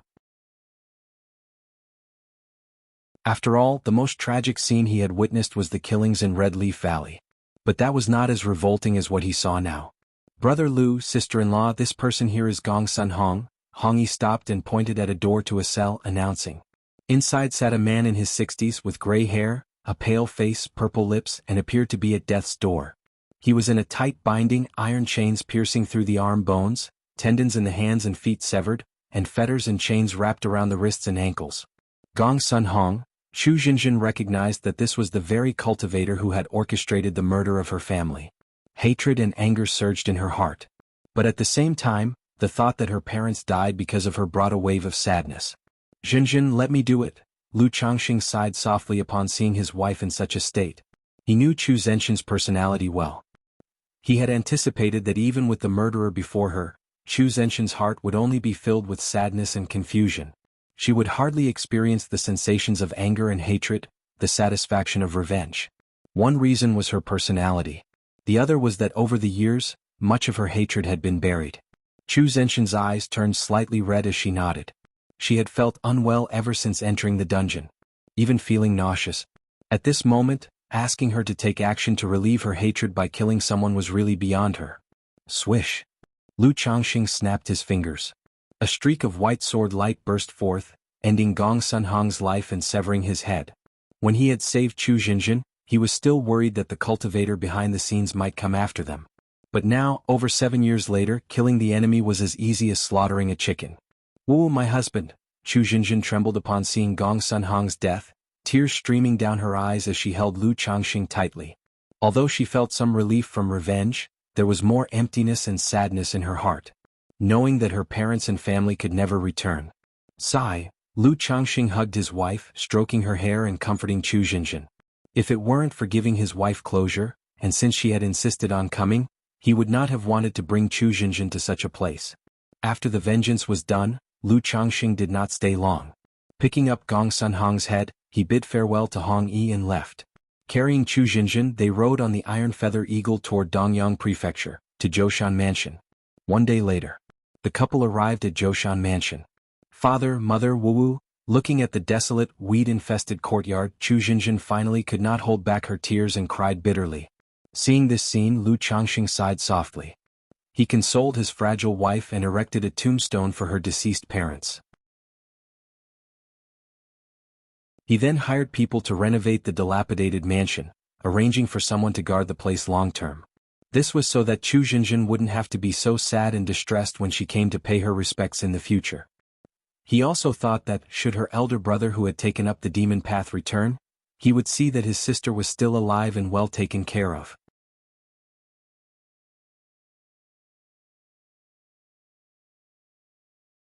Chapter 257, Giving Birth to a Spiritual Body, Double Lottery Draw _1 After paying respects to his parents with Chu Jinjin, Lu Changxing returned to Rui County City.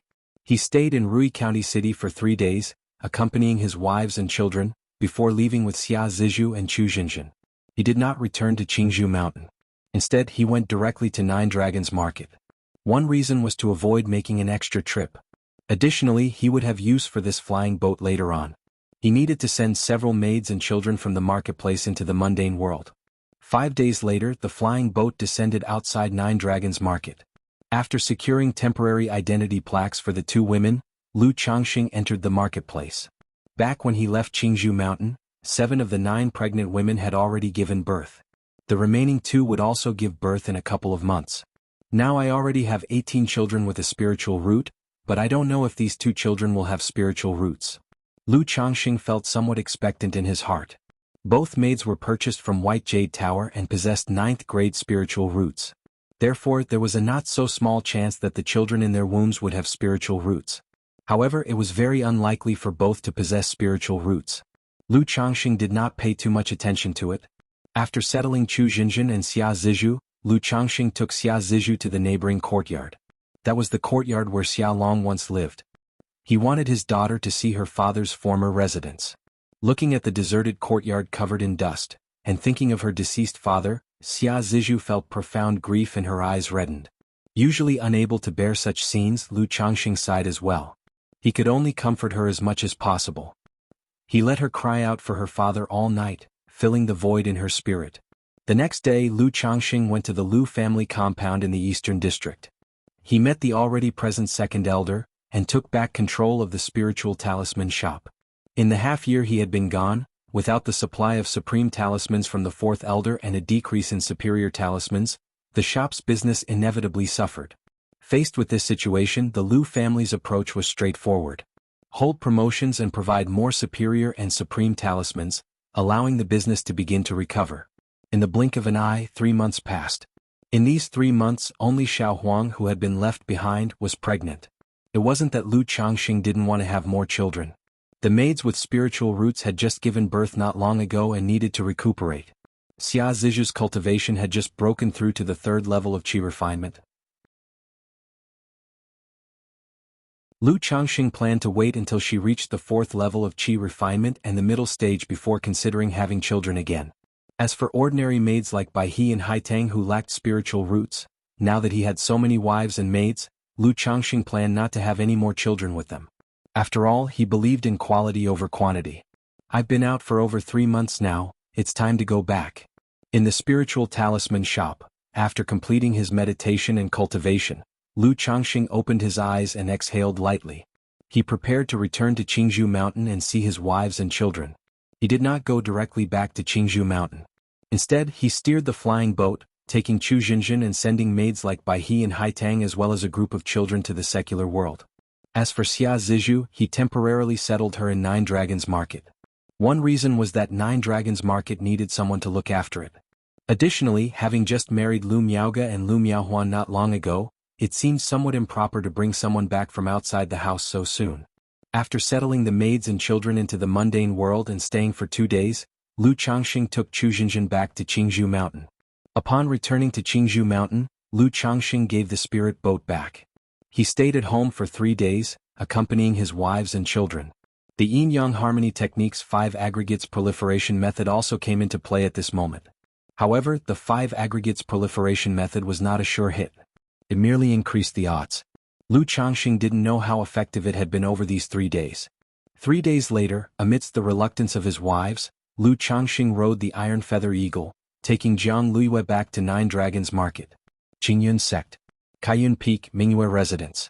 Xianxia was dressed in a long white gown, with a cool and ethereal demeanor, resembling a fairy from the Moon Palace. Clouds are heartless, the moon is heartless. She looked at this supreme forgetful love technique. She was cultivating. She had completely understood the methods and the technique and even cultivated it to the 9th level of qi refinement.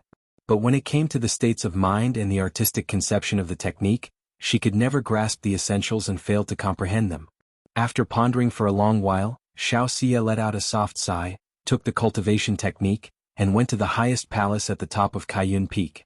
Upon reaching the palace, she saw a tall, slender and breathtakingly beautiful figure in colorful garments standing in a daze at the railing, gazing into the distance.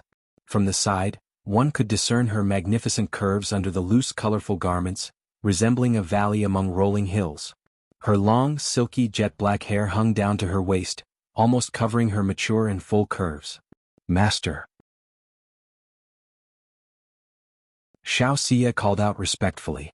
She couldn't remember when it started, maybe 3 or 4 years ago. Her master began to enjoy standing alone, gazing into the distance. Xiyu, you've come. Is there something you need? Yun Wanshang turned her head to look at her, her stunning face revealing a gentle smile. Master, I've disappointed you. I'm still unable to grasp the state of mind of the supreme forgetful love technique. Xianxia held out the technique in her hand and spoke softly. Sigh. Yun Wanshang looked at her disciple who once was lively and clever, now cool and indifferent due to the supreme forgetful love technique, her beautiful eyes tranquilly impassive, and her demeanor pure and saintly, and she let out a slight sigh.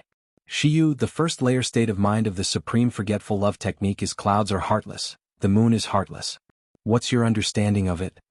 Yun Wanshang asked. Both the clouds and the moon are in the sky, yet the moon is thousands of miles away from the clouds, with no interrelation between the two. Naturally, the clouds are heartless and so is the moon. Xianxia replied, explaining her understanding.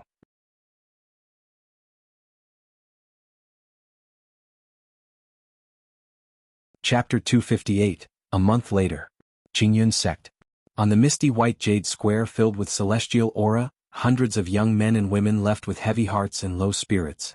Yunlu Xingyue, remember to cultivate diligently within Qingyun Sect and feel free to send a message home if anything comes up. You can also seek help from your uncles Han and Zhao and your auntie Zhao. Lu Changxing spoke to his children before him. Today marked the once every 5 years Immortal Sect's exam of Qingyun Sect. Since Hong Yi had sent his son Hong Xuanji to participate in the Immortal Sect's exam at Qingyun Sect, Lu Changxing thought it over and decided to have several of his children take the exam as well. After all, cultivating at an Immortal Sect and learning skills in many aspects was indeed better than at home. Moreover, Qingyun Sect wasn't far from home. Sending the children there meant they would not only receive the family's training but also that of the sect. However, only those under 18 could participate in the Qingyun Sect exam, so naturally Lu Pinggan, Lu Yun and Lu Chuanjin couldn't take part. Hence, out of the 8 children he chose to send for the Immortal Sect's discipleship exam, only his son Lu Yunlu and daughter Lu Xingyue, both with 6th grade spiritual roots, passed the assessment. The other 6 children, along with Hong Xuanji, failed to make it through the exam. Through connections, Lu Changxing also had a rough understanding of Qingyun Sect's criteria for accepting disciples. Spiritual root, perseverance, comprehension, Tao heart. The assessment was based on these 4 areas. But there was another unspoken criterion, age. Like Hong Xuanji with a 7th grade spiritual root, performed well in all 3 aspects of the exam but was disqualified because he was 18 years old. Brother-in-law, rest assured, I will take good care of Yunlu and Xingyue, said a good-looking young man in his late 20s, standing tall and wearing the Qingyun Sect disciple's magical robe, next to him. It was Xia Zizhu's brother, Xia Zhaoyang. With a 4th grade spiritual root, he was doing quite well in Qingyun Sect, with a cultivation level of 8th level energy refinement, and he had hopes to reach foundation establishment in the future. Alright, in that case, I'm counting on you to look after Yunlu and Xingyue, Lu Changxing said to his brother-in-law with a nod and a smile. He hadn't interacted much with Xia Zhaoyang, only conversing a few times. However, his impression of the man was decent, not one of heartlessness or unfaithfulness. After giving his instructions, Lu Changxing walked down from the white jade square, leaving with the 6 children who had been eliminated and Hong Xuanji. Xingyue Yunlu, although you've passed the exam, you are only outer disciples. Besides cultivation, you need to choose a skill to learn. Which skill do you plan to study? Xia asked, turning to the two nieces and nephews. However, the look he gave Lu Xingyue was noticeably more affectionate. He had been cared for by his sister Xia Zizhu since he was a child. Over the years at Qingyun sect, Xia Zizhu often sent him a portion of her own cultivation resources and accumulated spirit stones. Thus he always kept this familial love in his heart. Father said I can choose medicine, Lu Xingyue replied crisply. Although she had met this uncle several times, she still wasn't very familiar with him, and her voice held a hint of estrangement.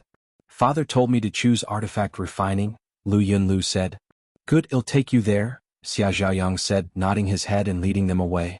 Even though Qingyun sect had uniform arrangements, as a disciple of Qingyun sect, he knew some of the ins and outs. For instance, if the sect knew someone had a family member there, they were typically escorted by that member, which meant the outer disciples in charge might show a little more care and attention. At the entrance of Qingyun sect, many young men and women who failed to pass the exam left with sorrowful and disappointed expressions, some even crying out loud. Under such circumstances, Lu Changsheng's other 6 children were also downcast, pressing their lips tightly together.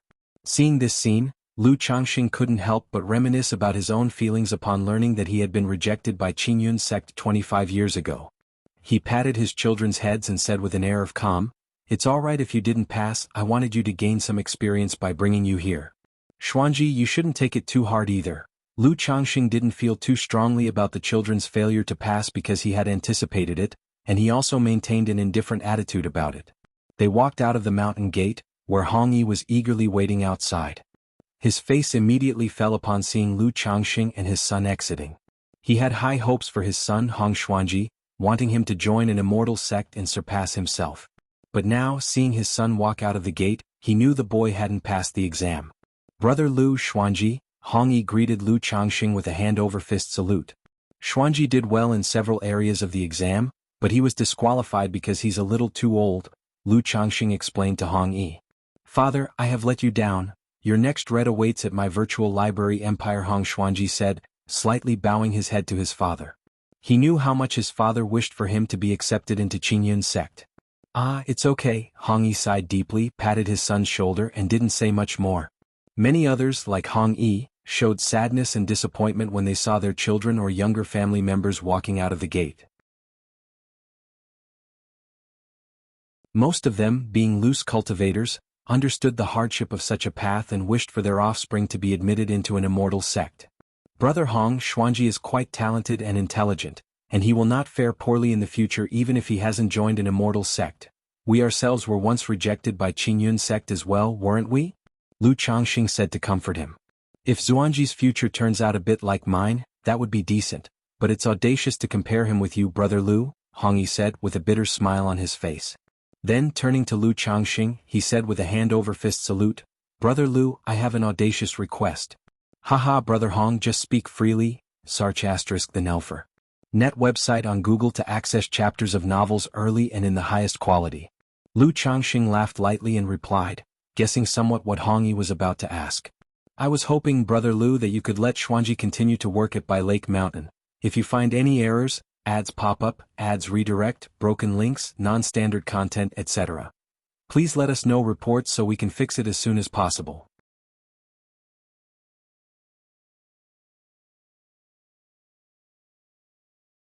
Chapter 259. This day marked the annual family clan meeting of the Lu family. This year the Lu family was still in a state of loss. However, compared to the previous year, the situation had relatively improved a lot. Faced with this situation, Lu Changxing didn't say much. He simply stated that they should keep up the effort, and if there were any children in the family who had ideas about marriage, taking a wife or concubinage, they could bring it up actively and let the clan arrange it. After all, on by Lake Mountain's side, only his son Lu Xinji was married, which truly worried him as an elderly father. "Changxing, the internal organ issues of your uncle have improved quite a lot under my treatment with Tai True Water. If you have some free time, you could try to help your great-uncle remove the corpse poison." After the family clan meeting concluded, Lu Miaoge said softly to Lu Changxing.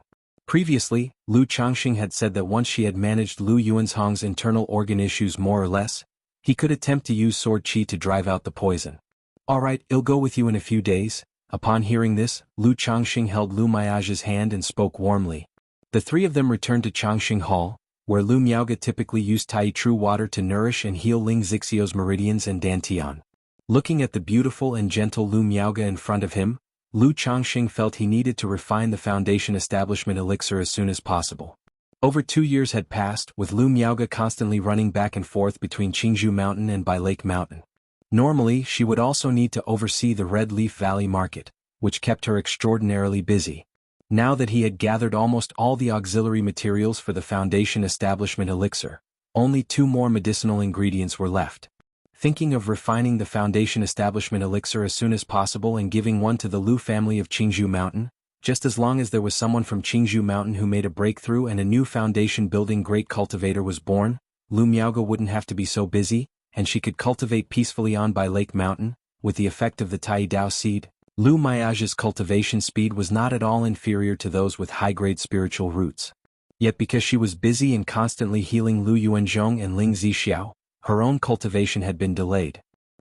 3 days later. After informing Xianxia and Ling Zixiao, Lu Changxing went with Lu Miaoge to Qingzhou Mountain to help Lu Yuanzhong eliminate the corpse poison. Considering that Lu Miaoyun and Lu Miaohuan had also not returned for quite a long time, he took both women with him as well as his son Lu Yun, Lu Qingsong and others to go together. Changxing Miaoge, you've come. Learning of Lu Changxing's arrival, people like Lu Yuanzhong and Lu Yuanding came out to welcome them. Father-in-law, uncle, Lu Changxing greeted the newcomers cheerfully. After a simple catch-up, Lu Changxing checked Lu Yuanzhong's condition. Under Lu Miage's application of Tai True water, Lu Yuanzhong's organs, which had been corrupted by the corpse poison, regained vitality. But the issue of the corpse poison in the organs still hadn't been resolved, clinging to the organs like a persistent illness. Ancestor, although I am somewhat confident in driving out the poison, now that the corpse poison has integrated with your organs, it might be hard to completely eradicate it. If the detox goes too deep, it could also harm your organs, Lu Changxing said after pondering for a moment. Changxing, just do as you see fit, Lu Yuanzhong said. With the strength and methods Lu Changxing had shown and the changes in Lu Miaoge, he had utmost faith in Lu Changxing. Continue your journey at my virtual library empire, all right. Lu Changxing nodded, asking Lu Yuanzhong to lie down. He placed his palm on the man's chest and began to drive out the corpse poison with the 7 luminary sword qi. This, such a domineering and fierce sword qi. Lu Yuanzhong's expression shifted slightly, revealing a look of shock in his eyes. Through the 7 luminary sword qi, he instantly felt that Lu Changxing's mana was overwhelmingly powerful and domineering, even more so than Lu Miage's mana. He marveled internally at what cultivation technique Lu Changxing practiced to possess such tyrannical mana and sword qi. Had it not been for this treatment, he truly wouldn't have known the extent of Lu Changxing's combat power, thinking that Lu Changxing's true skills lay in talismans. Now, it seemed Lu Changxing hadn't fully wielded his power against the 3 foundation establishment cultivators from the Yu family back then. Sister Miaoge used Tai True water to protect uncle's meridians. Lu Changxing carefully removed some of the residual corpse poison from Lu Yuanzhong's organs with the 7 luminary sword qi, but the corpse poison had lingered for years like a disease in the bone, quite troublesome to handle. If the sword qi was too fierce, it could easily harm Lu Yuanzhong. Sarch * the Nelfer. Net website on Google to access chapters of novels early and in the highest quality. Alright. Upon hearing this, Lu Miaoge immediately circulated her mana, her palms radiating blue halos, enveloping Lu Yuanzhong's organs with condensed Tai True water. In this manner, the 2 of them worked together to drive the poison out of Lu Yuanzhong. Yet Lu Yuanzhong's condition was indeed troublesome. Even Lu Changxing dared only to remove some surface remnants of the corpse poison, unable to thoroughly cleanse the deep-seated poison. Uncle, you should focus on recuperating for a few days. When the situation improves a bit more, I will try to drive the poison out further. An hour later, Lu Changxing withdrew his hand, exhaling deeply, and spoke to Lu Yuanzhong. His 7 luminary sword qi detox, while effective, was somewhat akin to a painful remedy, with a risk of damaging the organs. Changxing Miaoge, thank you for your hard work, Lu Yuanzhong said solemnly. After the battle at Blackwater Pool, he thought his life wouldn't last much longer, but now the Lu family not only gained Lu Miaoge, a foundation establishment great cultivator, but together they were also able to address his corpse poison. In his view, even if they could not fully eradicate it, living a few more decades was worth it. "Uncle, you're being too polite," Lu Changxing said with a smile. He and Lu Miaoge decided to stay at Jianghu Mountain temporarily, doing their best to address Lu Yuanzhang's condition. Search the novel Fire Net website on Google to access chapters of novels early and in the highest quality. If you find any errors, ads pop up, ads redirect, broken links, non-standard content, etc., please let us know reports so we can fix it as soon as possible.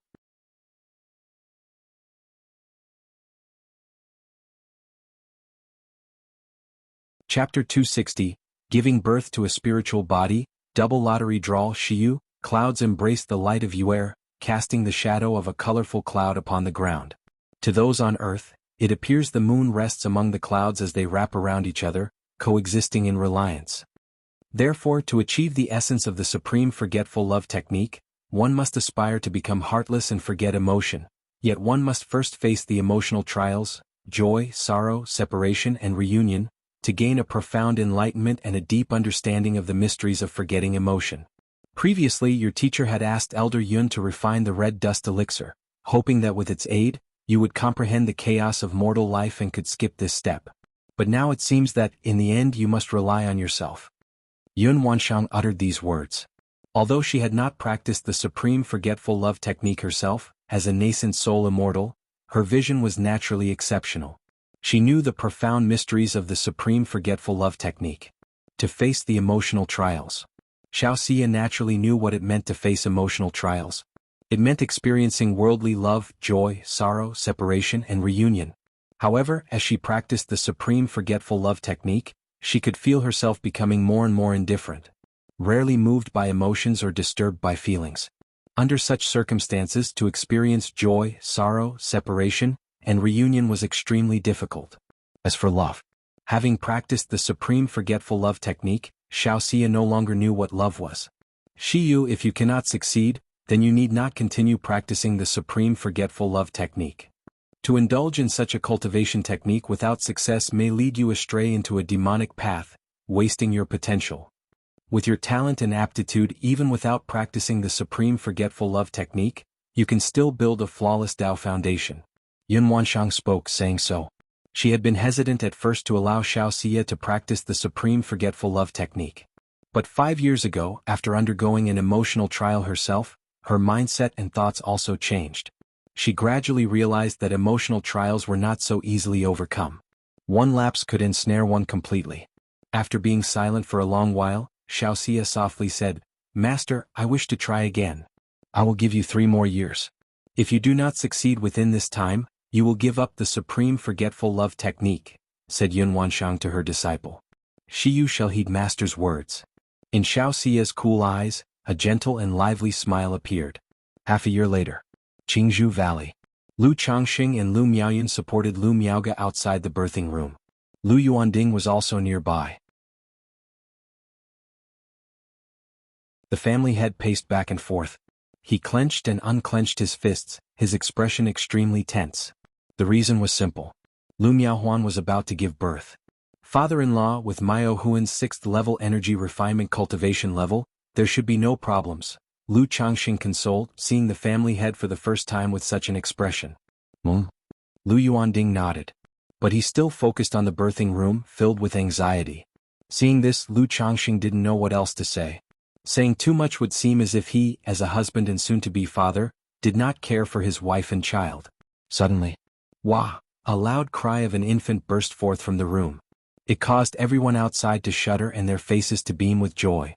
At that moment, Lu Changxing felt a strong surge within him, an indescribable sensation.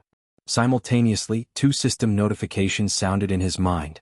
Congratulations to the host for fathering 20 children with spiritual roots. You have earned 1 chance to draw a lottery. Congratulations to the host for the first birth of a child with a spiritual body. You have earned 1 chance to draw a lottery. What, a spiritual body? Hearing the notifications, Lu Changxing's heart was overwhelmed, and he was ecstatic. He hadn't expected the child born of Lu Miaohuan to not only have a spiritual root but also a spiritual body. A spiritual body was 1 in 10,000. At the current stage, he had never even dreamed that any of his children might possess a spiritual body. Having a spiritual root was already more than enough for him. But unexpectedly the surprise was so unforeseen. The 90th child was the first to be born with a spiritual body. Seeing Lu Changxing's excited and ecstatic demeanor, Lu Yuanding nodded approvingly, thinking Lu Changxing wasn't so bad after all. In seeing such joy and excitement on the face of his son-in-law while his daughter gave birth, it showed he cherished and adored Lu Miaohuan. It's born, Changxing, quick, go in and take a look, urged Lu Yuanding to Lu Changxing. Without checking the system for his child's spiritual root and spiritual body details, Lu Changxing immediately pushed open the door and entered. Congratulations, son-in-law, it's a young master, the midwife said to Lu Changxing, beaming with happiness. Good, good, good. Lu Changxing nodded happily, handing out 2 spirit stones as a token of celebration, and then he approached the bed. Looking at Lu Miaohuan, who was a bit weak from holding the child, he took her hand and said, Huan, you've worked hard. Lu Changxing, it hurt a lot, Lu Miaohuan said with a look of grievance as soon as she saw Lu Changxing. It's my fault letting you suffer, Lu Changxing immediately soothed. Then he looked at the child and said, this is our child, so adorable. Ordinary children are all wrinkled at birth. But Lu Changxing knew that children born to cultivators were different, with skin smooth and radiant, never wrinkled. Such children, even without a spiritual root, would be martial prodigies if they practiced martial arts in the future. Hee, so tiny, Lu Miaohuan said, smiling happily as she teased their little one in her arms. The baby didn't cry but peered around with round, curious eyes, gazing at the world. Let's go see father-in-law, suggested Lu Changxing. Not wanting to keep Lu Yuanding waiting outside any longer, the couple carried the child and stepped out of the room. Oh, my dear grandchild, let me have a look. Lu Yuanding, who had been waiting impatiently outside, was thrilled to see Lu Changxing and Lu Miaohuan with the baby and eagerly moved closer to hold the child, his eyes crinkling with a smile.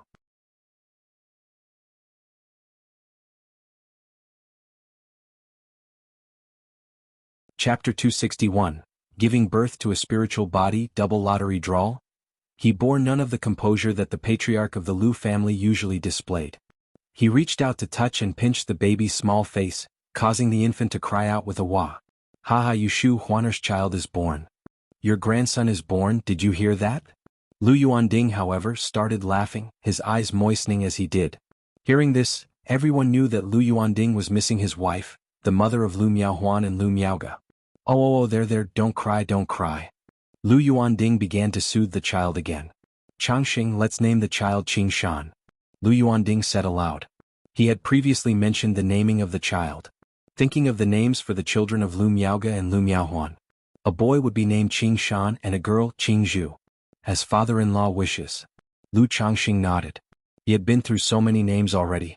He wasn't particularly concerned about naming, feeling that it was all the same regardless of who chose it. He also knew that the name Lu Yuanding had chosen carried the meaning of Qingzhu Mountain. In this manner, with everyone making merry and soothing the baby, Lu Changxing finally found some free time after dinner. System. Lu Changxing entered the study and silently called out in his mind. Name, Lu Changxing. Identity, son-in-law of the Lu family of Qingzhu Mountain. Cultivation level, 8th level energy refinement. Lifespan, 29/155. Talents, 6th grade spiritual root, Gingjin body constitution, medium grade spiritual body. Cultivation techniques, 100 refinements treasure body art, 7 luminaries great freedom sword scripture, yin-yang harmony technique, immortal beauty technique. Spells, 7 luminary sword beam, 7 luminary sword shield, 7 luminary sword flight. Items, golden light brick talisman treasure, black dragon magical bead, book of malevolent curses and fates, life substituting talisman, profound origin bead, 2nd rank puppet.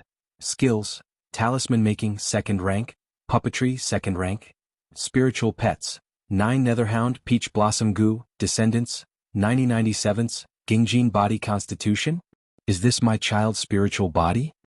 Lu Changxing saw that an additional Gingjin body constitution was listed under his own talents. Immediately he knew this was his son, Lu Qingshan's spiritual body. He instantly looked toward the descendants section, his spirit stirring slightly. Name, Lu Qingshan, lifespan, 184th, talents, 6th grade spiritual root, Gingjin body constitution, medium grade spiritual body. Cultivation level, none, as expected. Lu Changxing saw the panel for his son and inwardly said as expected. Not only did he possess a 6th grade spiritual root, but also the Gingjin body constitution. The Gingjin body constitution is one of the more common types among the 5-element spiritual body. I wonder which attribute my son's spiritual root leans towards. If the spiritual root also leans toward the metal attribute, even with a 6th grade spiritual root, as long as he cultivates metal attribute cultivation techniques, his cultivation speed will not be any weaker than those with higher grade spiritual roots. Lu Changxing felt a surge of excitement and joy. Out of curiosity about spiritual bodies and because of Xia Zizhi's spiritual body, he had looked through a lot of information about them. He knew some of the more common spiritual bodies. This Gingjin body constitution was one of them. Although it wasn't considered a rare spiritual body, it was still a spiritual body.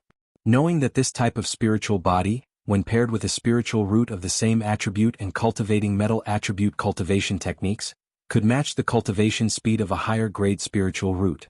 Moreover, it didn't just enhance the cultivation speed.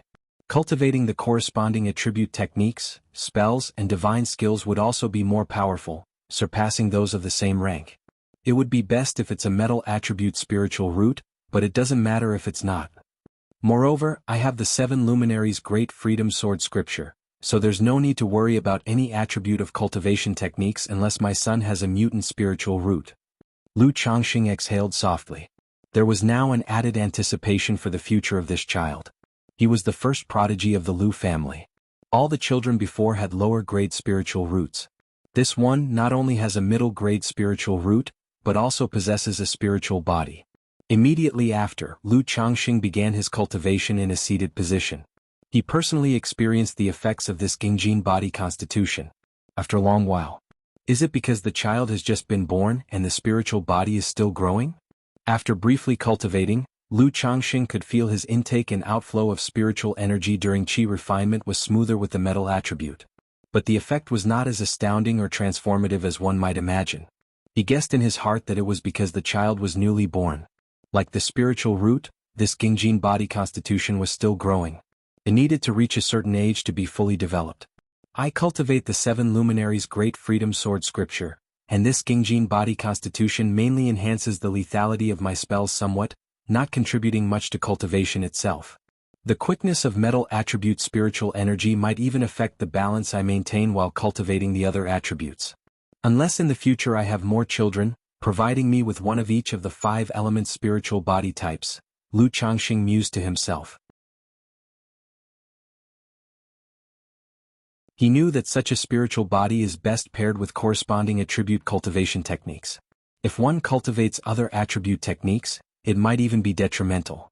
And the 7 luminaries' great freedom sword scripture that he cultivated required maintaining a balance among the 7 attributes of yin, yang, and the 5 elements. Lu Changxing didn't pay too much attention to this. Thinking of the 2 additional draw chances he had, he silently invoked, System Draw.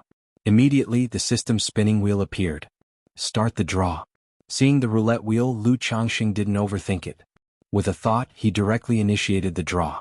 Suddenly, a beam of golden light swiftly moved around the wheel, eventually settling on elixir medicines. Ding! Congratulations, host, on obtaining a 3rd rank coagulation crystal elixir. Reward has been issued to the system space, available for host to check at any time. An elixir medicine icon emerged from the spinning wheel, accompanied by a system notification. Coagulation crystal elixir? Lu Changxing was surprised to see what he had drawn. He naturally knew what the coagulation crystal elixir was. It was somewhat similar to the foundation establishment elixir. But it was many times more precious than a foundation establishment elixir. An elixir that could help foundation establishment cultivators increase their chances of reaching core formation and enhance the quality of their core. For most cultivators, even a foundation establishment elixir was a luxury hard to come by. And this coagulation crystal elixir that aids in core formation, its preciousness could be imagined. Elixir medicine, coagulation crystal elixir. Quality, 3rd rank. Description: when a cultivator at the peak of foundation establishment attempts core formation, consuming this can increase the chances of core formation by 30% and also improve the quality of the core formed. Within the system space, information about the coagulation crystal elixir appeared. 30% increase in the chances of forming a core, and it even has some benefits to the core's quality. It seems this coagulation crystal elixir is just like the lifespan extension pill I drew before, belonging to the supreme category, which is why it has such effects, Lu Changxing thought. With this coagulation crystal elixir, I won't have to worry about core formation once I have established my foundation, Lu Changxing said with a joyful expression. He had initially wanted to draw a foundation establishment elixir. Unexpectedly, his draw turned out to be a coagulation crystal elixir, which was of a higher grade and more precious than a foundation establishment elixir. But core formation is still quite far off for me, Lu Changxing sighed lightly, deciding not to dwell further on the coagulation crystal elixir. He planned to just store it in the system space. He would take it out when the time came to use it. Continue with the draw. Lu Changxing looked at the system spinning wheel in front of him and proceeded with the draw. This was his first time doing consecutive draws. Having just drawn a coagulation crystal elixir, his heart was filled with the expectation of drawing something that he could actually use. Even though coagulation crystal elixirs were precious, at his current stage, they were not immediately usable and would just collect dust. As the draw continued, the golden light on the spinning wheel moved, eventually stopping at the pets category.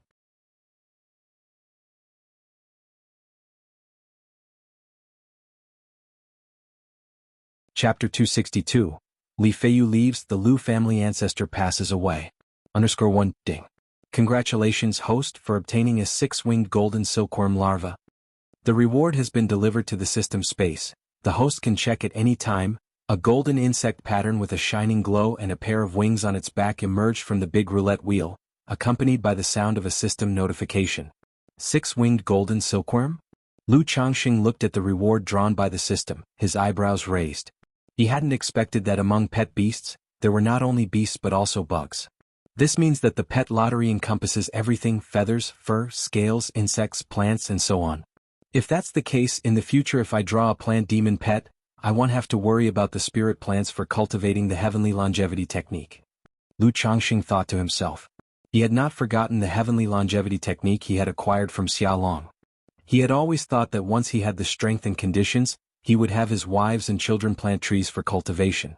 Without further thought, Lu Changxing's mental spirit gave a slight stir as he looked towards the 6-winged golden silkworm he had just drawn. Magical bug, 6-winged golden silkworm. Rank, Heaven rank superior. Description: one of the ancient rare insect species, lays eggs once every 100 years, hatches into larvae after another century. Newly hatched larvae have only 1 pair of wings, but mature ones have 3. They are fearless against divine skills and magic, but are ferocious, with low intelligence and difficult to tame. A heaven rank superior magical bug? Even a rank higher than the 9 Netherhound's bloodline. I wonder how long it will take for this 6-winged golden silkworm to mature and develop 6 wings.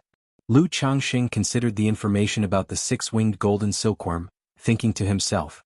What concerned him most was how long it would take for the 6-winged golden silkworm to grow. After all, at the moment, the most challenging part about pet beasts was their cultivation phase. Cultivation times spanning dozens or hundreds of years were truly testing. For example, the 9 Netherhound had been at first-grade primary level for many years.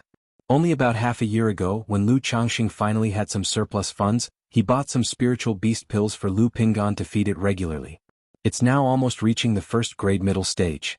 Regarding the system's description that the 6-winged golden silkworm is ferocious, unintelligent, and hard to tame, Lu Changxing didn't take it to heart at all. What does difficulty in taming have to do with him? Extract.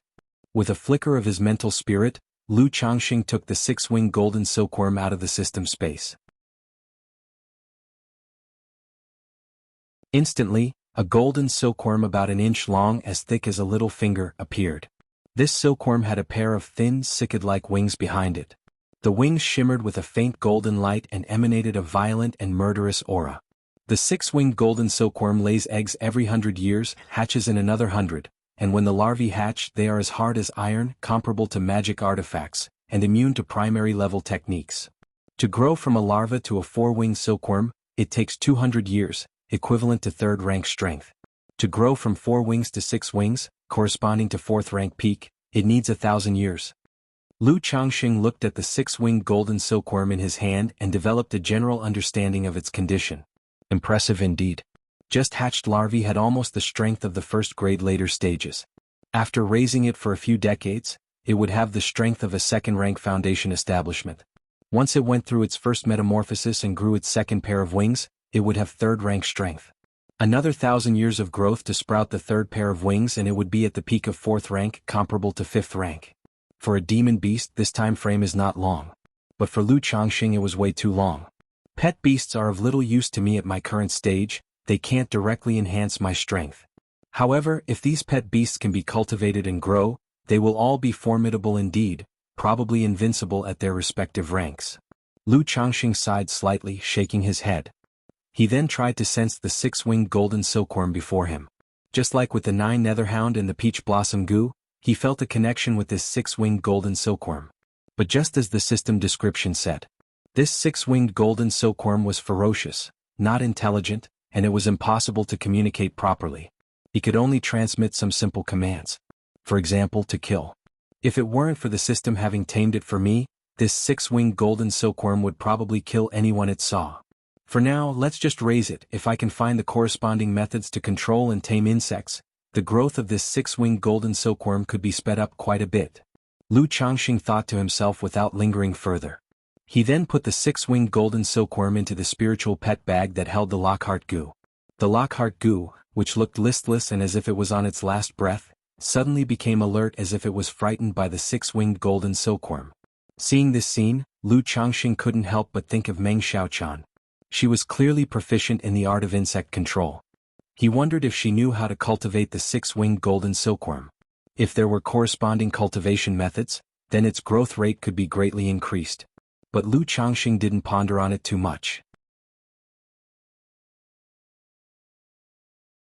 His only connection to her was through the Lockhart goo. He had no idea where she had gone now. Moreover, for a rare magical insect like the six-winged golden silkworm, it was feared that cultivation methods were hard to come by. Jianghu Kingdom, the southern border mountains. In the bleak and wild swamps of the mountains, a girl in a purple dress commanded a swarm of insects to kill several snake demon beasts. After letting the swarm of insects and a blood-colored spider consume the bodies of the snake demon beasts, the girl continued on her way. When she emerged from the swamp and saw the peak shrouded in purple-black clouds, mysterious and towering into the clouds ahead, her face showed a look of surprise. Grandma said that my great-grandma was once the heaven spider emissary of the Five Poisons cult, one of the 3 great demon sects of the southern border of Jianghu Kingdom. The Five Poisons cult is skilled in the arts of goo poison and spiritual beasts. I have the 1,000 Poisons body and can hold great-grandma's token to join the Five Poisons cult. If only I hadn't lost the Lockhart goo with it, I might have been able to become the holy maiden of the Five Poisons cult.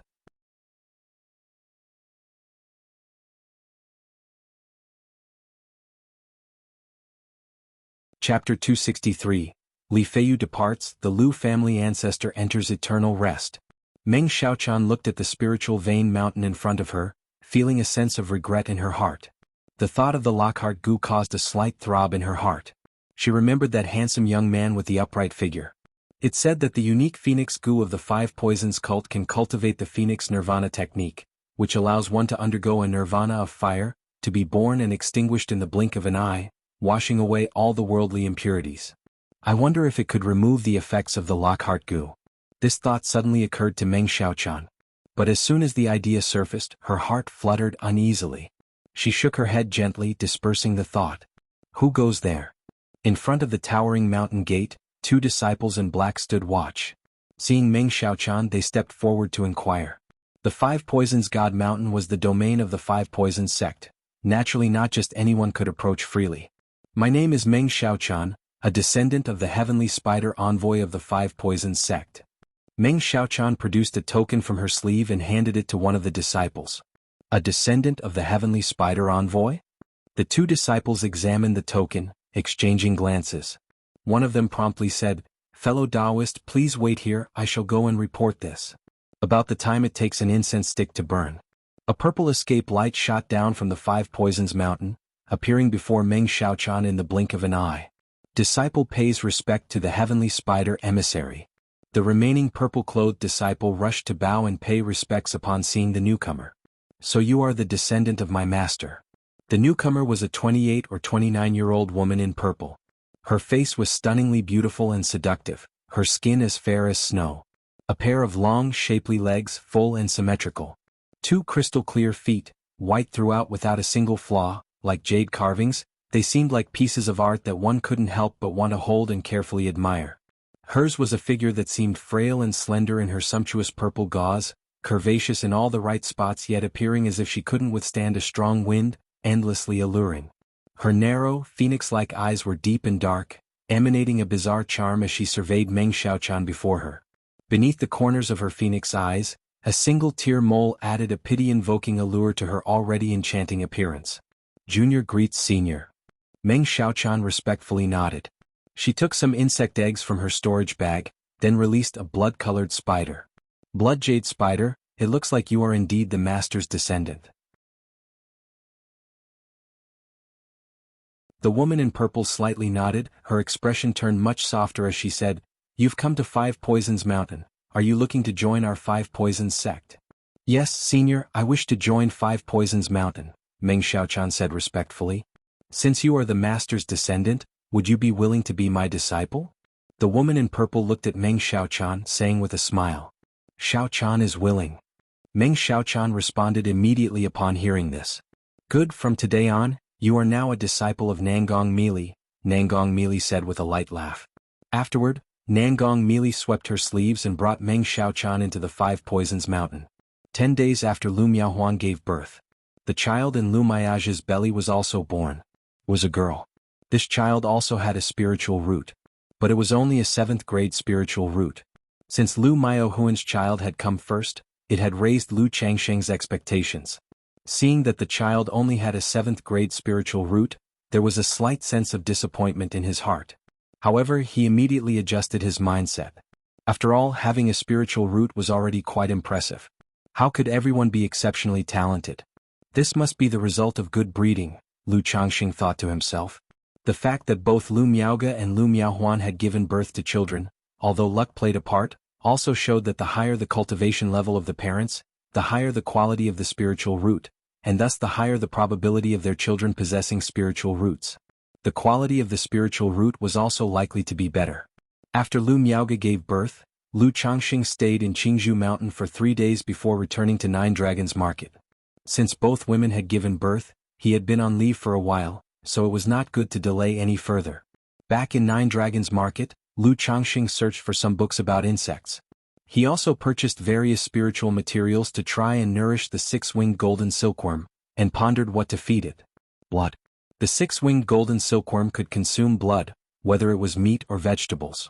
This made Lu Changsheng think to himself that the 6-winged golden silkworm was truly of a brutal nature. 2 months later, Lu Changsheng returned to the mundane world, to visit his wives and children. That day, Li Feiyu also came to bid farewell to Lu Changsheng. He indicated that he was ready to leave Rui County City and wanted to make a name for himself in the cultivation world. "Feiyu, where do you plan to go for your cultivation journey?" Upon hearing this, Lu Changsheng asked. He had previously mentioned Red Leaf Valley Market and said it would be built and open in about half a year. But seeing Li Feiyu's demeanor, he clearly was not planning to go to Red Leaf Valley Market. Lu Changsheng had a rough understanding of his friend's thoughts. He knew Li Feiyu had his own pride and stubbornness. He did not want to rely on others for an easy life. Knowing that going to Red Leaf Valley Market, there would be little chance for encounters or achievements. "I haven't decided yet, but am planning to check out Azure Phoenix Immortal City," Li Feiyu said with a carefree and casual look. Azure Phoenix Immortal City. Lu Changsheng paused for a moment when he heard this. He certainly knew of Azure Phoenix Immortal City. Jiang country had 3 great immortal cities. Jiuxiao Immortal City in the central part, the #1 immortal city in Jiang country, with incredibly prosperous cultivator marketplaces. Great Dream Immortal City located at the northern border, backed by the Great Dream Marsh. This marsh was boundless, shrouded in mist all year round, blocking the divine sense of cultivators. It was said that even nascent soul immortals who entered would never come back. Therefore, no one knew what lay beyond the Great Dream Marsh. Some rumors said it was a forbidden land of absolute death. Others claimed it was an even vaster and more affluent cultivation world.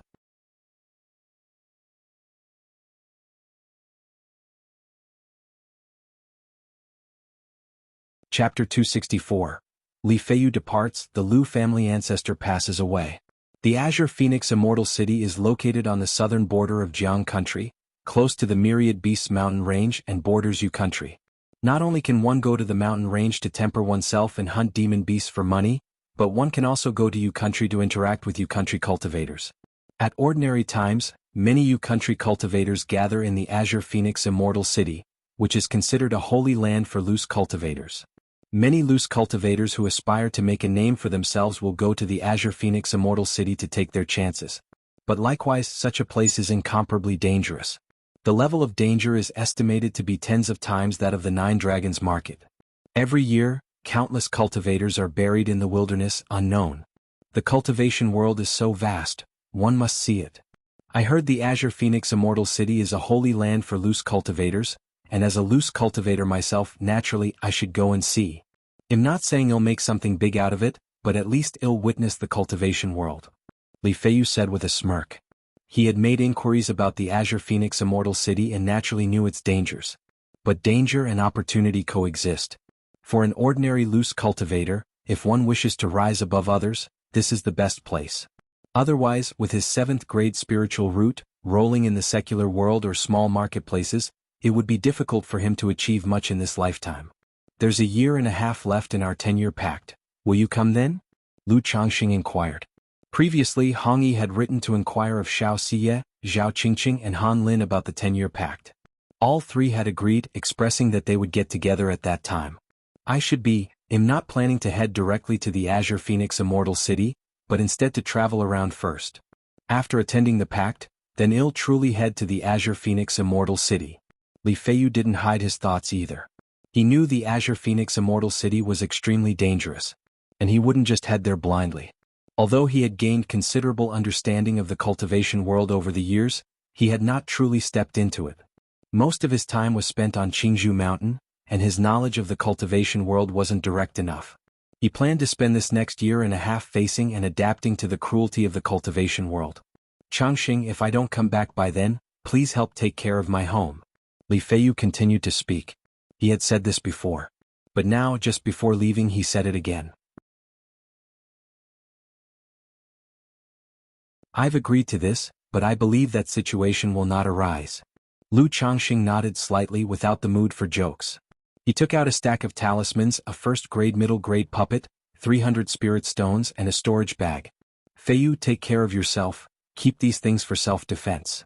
When you return, well, drink and revel together. Lu Changxing said this. Li Feiyu was his first friend in this world. He had even saved his life once. Now that the other was about to venture out for training experiences, one could imagine how hard and dangerous it would be. Naturally, he hoped his good brother would have smooth sailing. This is too precious, I can't accept it. Li Feiyu immediately shook his head when he saw the nearly 100 talismans, a puppet and so many spirit stones. When he was in Jianghu Mountain relying on his own hard work, he could earn 5 or 6 spirit stones a month. Now in the secular world, by teaching Lu Changxing's children and working with Hong Yi, he earned an average of about 10 spirit stones a month. What Lu Changxing was offering was a considerable sum of money for him. If you still consider me a brother, then keep it. I can afford it now, and you will need some magic artifacts when you go out. Use these spirit stones to buy a few artifacts for self-defense. Lu Changxing spoke with a solemn expression. Li Feiyu was only at the 4th level of his qi refinement. Even though he had the strength of a martial Dao innate grandmaster. But against a cultivator in the energy refinement middle stage wielding magic artifacts, he could easily suffer. If he had talismans and magic artifacts by his side, he would be much safer. He didn't offer his own magic artifacts because, apart from the green face sword and a few others, all were of high grade or exquisite quality, which Li Feiyu couldn't utilize. Okay, I'll just owe you then. Li Feiyu, looking at Lu Changxing's expression, took a deep breath and nodded earnestly. Then he said with a carefree attitude, Don't worry. Li Feiyu began adventuring through the world at the age of 12, traveling to all corners. It's not that easy for me to stumble and fall. Just to repay this debt, I will also make sure to live well. Li Feiyu said this. Subsequently, the two chatted for a long time. More than a decade of cultivation life had many memories worth reflecting upon. Especially since this might be the last time the two of them talked. The next day, Li Feiyu called Hong Yi over, and the three of them had a meal together before parting ways. At the moment of departure, Hong Yi also presented a lower-grade flying sword to Li Feiyu, advising him to take good care of himself. Sigh. Lu Changxing watched Li Feiyu's retreating figure and sighed deeply. His heart was laden with the heavy feeling associated with lives' separations and death's finality. With the talisman and puppet by his side, and relying on Feiyu's own strength and means, he should be able to fight against cultivators at the energy refinement late stage, or at least escape. Moreover, in the cultivation world, anything can happen. From cliff diving to find treasures to accidentally entering the secret realm of an ancient cultivator's cave, who knows, Feiyu might just stumble upon an opportunity. Lu Changxing consoled himself in his heart. He didn't indulge too much in sorrow or sentimentality. He discussed with Hong Yi about the Red Leaf Valley market. It would be almost half a year before it would be completed and open. He had already alerted the Lu family about the matter of the market's entry spots. However, as for the shops, only ordinary ones with mediocre locations were available to them. The desirable shop locations had been mostly retained by the 4 major families or allocated to other powers. Lu Changxing learned that to establish the Red Leaf Valley market, the Lu, Bai Yu and Jing families had all invested a great deal of thought and energy. Not only had they made expenditures to appease Qingyun's sect, but they had also semi-gifted some shops and cave dwellings to certain powers. To this Hong Yi minded not the slightest. Because for the better shops, the Rui Marquis mansion lacked enough spirit stones and simply couldn't afford them. If it weren't for the light cast by Lu Changxing, they might not have even secured such an ordinary shop. In the blink of an eye, another 2 months had passed. On this day, the second elder sought out Lu Changxing and informed him that he must immediately return to the family. The Lu family ancestor had passed away. The ancestor has passed away. In the past, Lu Changxing had seen hints of the deathly aura upon the Lu family ancestor and knew his end was near. But he hadn't expected it to come so swiftly, so suddenly. Recalling how just a year ago this elder had presided over his wedding, he couldn't help but feel emotional. The ancestor had always hoped to see the Red Leaf Valley market completed, to take a good look at it, but sadly he didn't make it to that day. The second elder said with a sad expression. Those high within the Lu family ranks understood the Lu family ancestor's health more acutely than Lu Changxing. After the great battle at Red Leaf Valley, the Lu family ancestor knew his days were numbered and had started making arrangements for after his demise. His only lingering regret was his wish to see the Red Leaf Valley market. Yet in the end, the Lu family ancestor did not live to see that day. Soon after, Lu Changxing followed the second elder and several Lu family disciples back to Jianghu Mountain. The Lu family disciples gradually returned to Jianghu Mountain. All over the mountain, everyone's mood was somber with sorrow. Cultivation families are maintained through the bonds of blood and kinship.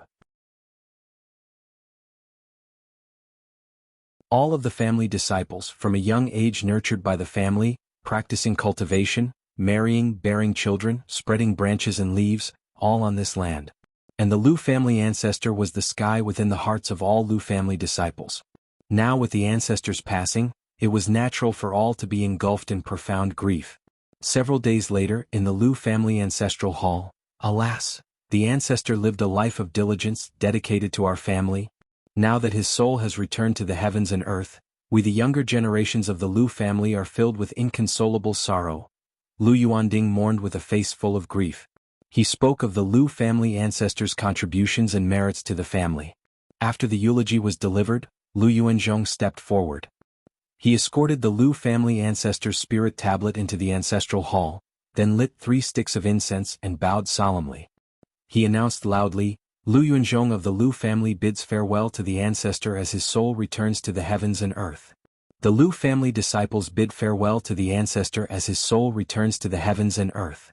The Lu family disciples bid farewell to the ancestor as his soul returns to the heavens and earth. The Lu family disciples bid farewell to the ancestor as his soul returns to the heavens and earth. At this moment, all the Lu family disciples together echoed the call, bowing in salute. This must be the transmission of the family bloodline, right? Compared to the loose cultivators who are like duckweed in the wind, the Lu family ancestor was able to pass away at home and be buried in the family spirit land, his spirit tablet placed in the ancestral hall with his life's achievements recorded in the family records. His life can be considered fulfilled. After all, not all cultivators can live long and prosperous lives. It is through this manner that one's bloodline, one's spirit, continues to be passed down and endure. Lu Changxing also bowed and chanted along, his emotions stirred. He began to understand why family ties in this world were so deep. On one hand, it's maintained by the bonds of blood and kinship. On the other, it's about how one is irrevocably bound to the family from the moment of birth, bound for life. Within the entire family, everyone is striving for a shared goal, a common belief.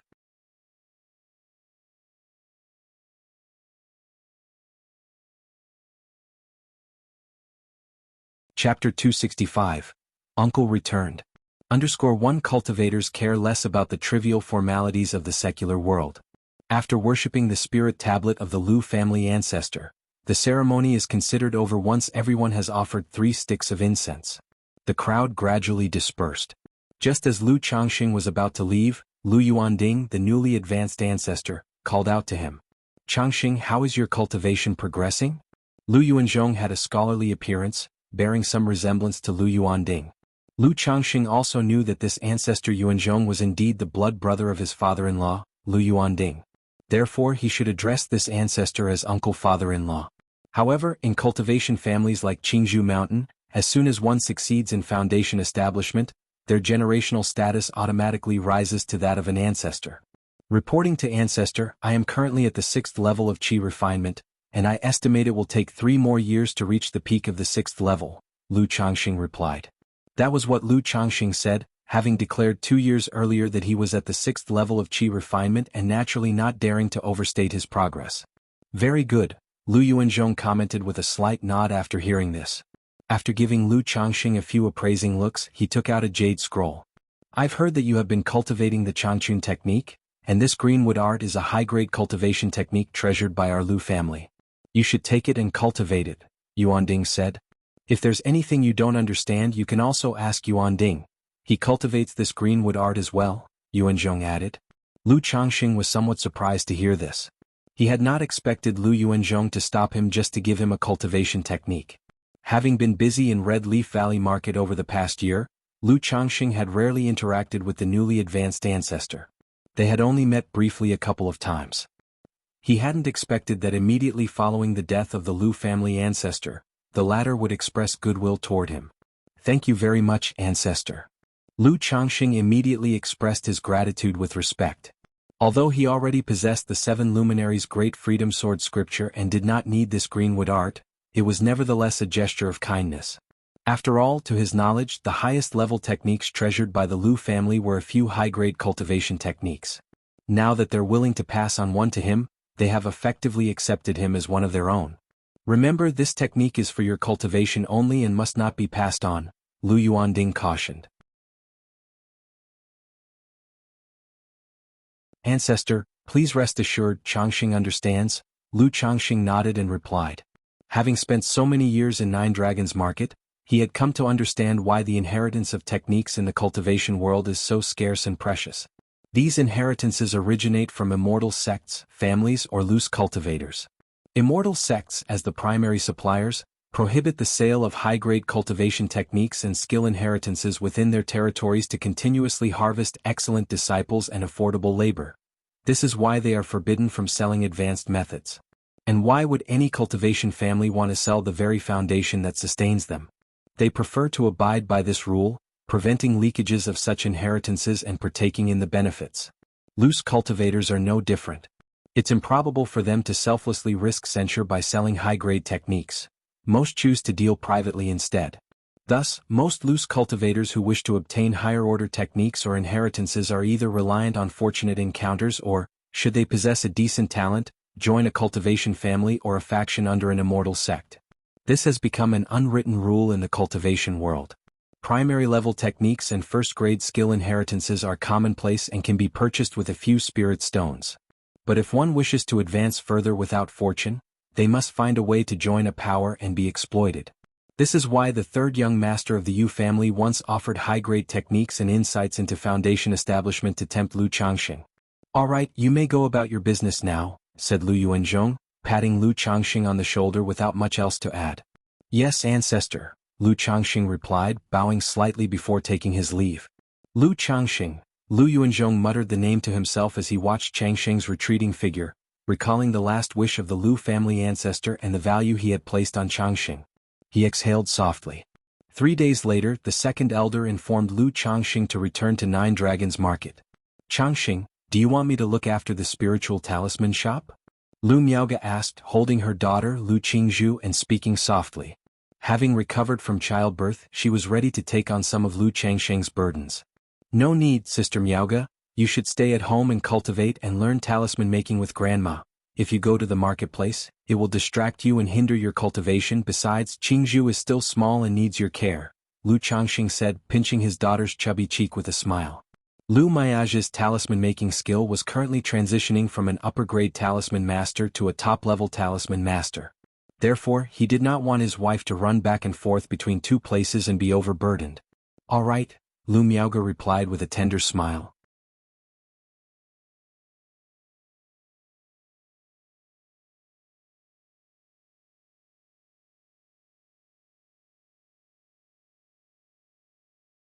Chapter 266. Uncle returned. After all, Red Leaf Valley Market just opened, and it's a great time to seize market share. Now that the kids are getting older, in a few years they will start cultivation one after another. And then the expenses will increase significantly. If we have a talisman shop, that would mean another stable source of income. Open a spiritual talisman shop? Lu Miaoge paused slightly when she heard this, then nodded and said, that's doable. With your talisman-making skill, you're already capable of opening your own shop. However, about this matter, you need to give fourth grandma a heads up. Not long ago, Lu Changxing had taken his talisman skills up a notch, demonstrating the prowess of a first-grade top-level talisman master. With such a level of skill, coupled with the Lu family's supply channels, sustaining a talisman shop should be no issue. I've already mentioned this to Grandma and plan to talk to her about it more later. Alright, second elder is still waiting for me. Sister Miaoge, I'll head over now, Lu Changxing said. He didn't linger to talk more with Lu Miaoge. After kissing his daughter and wife on their cheeks, he waved his hand and took off. Arriving at the entrance of Qingzhu Mountain, he boarded the second elder's spirit boat and set off for Nine Dragons Market. 2 days later, Lu Changxing returned to Nine Dragons Market. As soon as he arrived home, Xianxia joyfully brought him good news. Husband, I think I'm pregnant. 2 months ago, she had broken through from the 3rd level Qi refinement to the 4th level. After Xianxia reached the 4th level Qi refinement and expressed her willingness, Lu Changxing didn't practice contraception anymore. But whether it was bad luck or due to her spirit-nurturing physique, it took so long for Xianxia to conceive. You're pregnant, let me see? Lu Changxing smiled when he heard the news, placing his head against Xiaoziu's lower abdomen. He immediately confirmed that she was indeed pregnant. Xia, you should rest and take good care of yourself at home from now on. Lu Changxing gently stroked her smooth black hair and spoke softly. Even though Xiaoziu only had a 7th grade spiritual root, her spirit-nurturing physique made him quite expectant of their child. He could feel his own spiritual root was almost at the juncture between 6th and 5th grade. Having another child with a 6th grade spiritual root should promote his own from 6th to 5th grade. If they were to have a child with a 4th grade spiritual root like Xia Zhaoyang, that would be a direct leap to success. Yes, of course, Xiaoziu nodded obediently, thinking about the plan to open a spiritual talisman shop in Red Leaf Valley Market.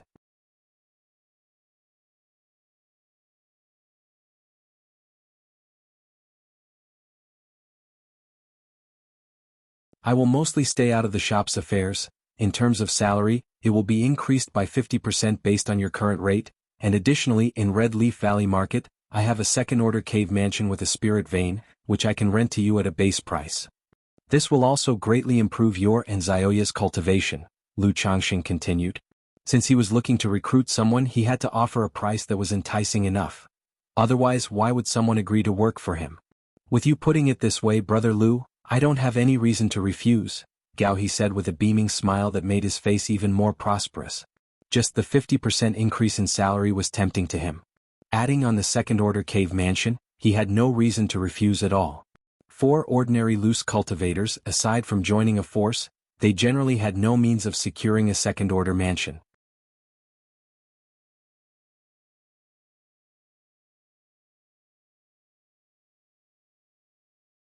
Chapter 267.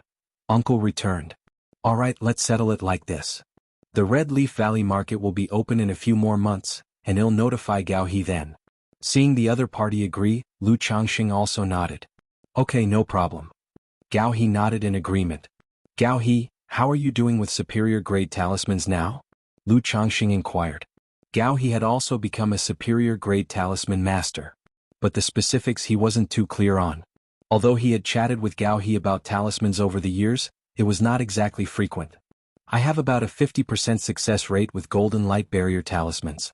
As for nectar talismans, only a 30% success rate, and for escape talismans merely 10%. Gao He shook his head and sighed. Hearing this, Lu Changxing immediately spoke out, discussing and offering guidance to Gao He about talismans. After all, the man was considered his own family's resident talisman master. So, spending some time guiding him was not a big deal. Additionally, by doing this, it allowed Gao He to serve him better. 3 months flew by in a blink. During this time, the fourth elder also learned of Lu Changxing's intention to open a talisman shop in Red Leaf Valley. She didn't say much about it but instead supported Lu Changxing's idea. After all, with his talisman-making skill, it would indeed be a pity to rent out the shop. She soon arranged for another talisman master to preside over the spiritual talisman shop in Nine Dragons Market. This allowed Lu Changxing to stop going there and return to Jianghu Mountain to rest. Jianghu Valley, inside the practice room. Lu Changxing sat cross-legged with hands positioned towards the heavens, cultivating. 7 sharp sword chi swirled around him gracefully, making his skin feel cold. Huff. It's almost 3 to 4 months away from the 9th level energy refinement. Lu Changxing exhaled lightly, concluding today's routine cultivation. He could clearly feel that his spiritual power was likely to reach perfection in a few months, at which point he could challenge the 9th level energy refinement. For him, advancing from the 8th to the 9th level was not an issue. The process was as natural as the flow of water. Leaving the practice room, Lu Changxing went to his study to draw talismans as usual. After creating 1 supreme talisman and 2 superior grade talismans, Lu Changxing went to the courtyard to spend time with his wives and children. Lu Qingshan and Lu Qingzhu could now walk. Lu Qingshan, while possessing a spiritual body, seemed no different from any normal child. If anything, he was just more lively and active. This made Lu Changxing secretly wonder if his son would inherit his mother's personality as he grew up.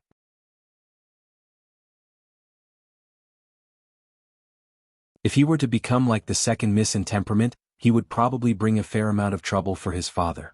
At that moment, Lu Changxing received a message.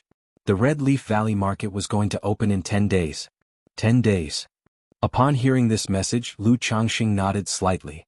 He sent letters to inform Hong Yi and Gao He about the news. He planned to go there once the Red Leaf Market opened.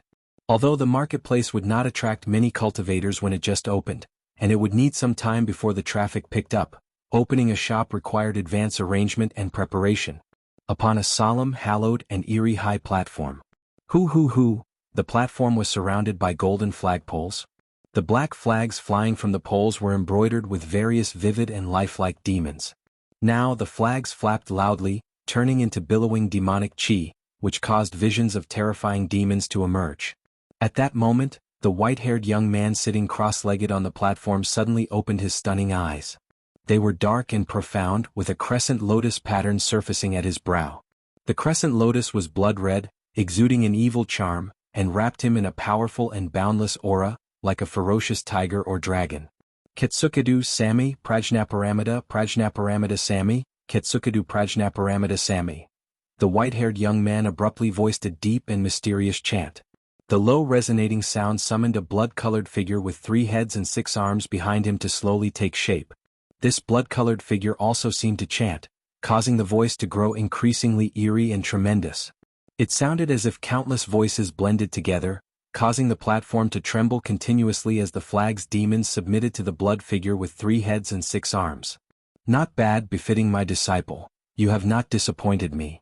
As he spoke, a youth in a black robe with aged eyes and a sinisterly handsome face appeared on the platform.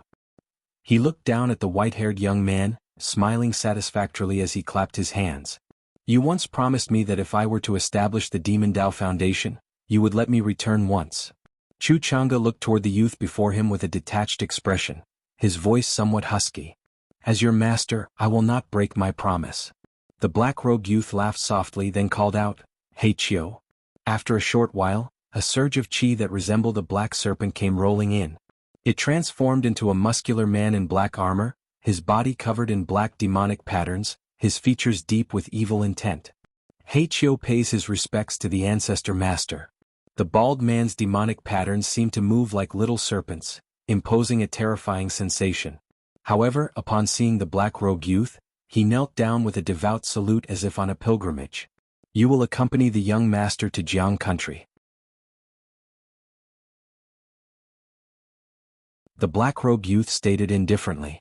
As soon as he finished speaking, his figure gradually faded away into nothingness. Young master, when do you plan to embark for Jianghu country? The bald man, seeing the youth vanish, immediately turned to Xianxia on the platform, an ingratiating smile spreading across his face. At odds with his ghastly appearance, the smile created a jarring contrast. Jianghu country. Xianxia paused slightly, his eyes flickering with an unusual light. His husky voice then declared, now.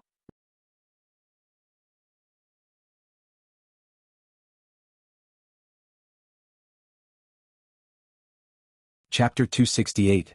Advanced Draw Heavenly Spiritual Treasure. _110 days later. Red Leaf Valley Market.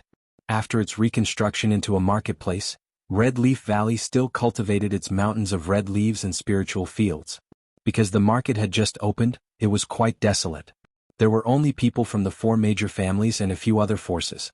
Lu Changxing and Lu Miaoge strolled through the market, familiarizing themselves with the situation.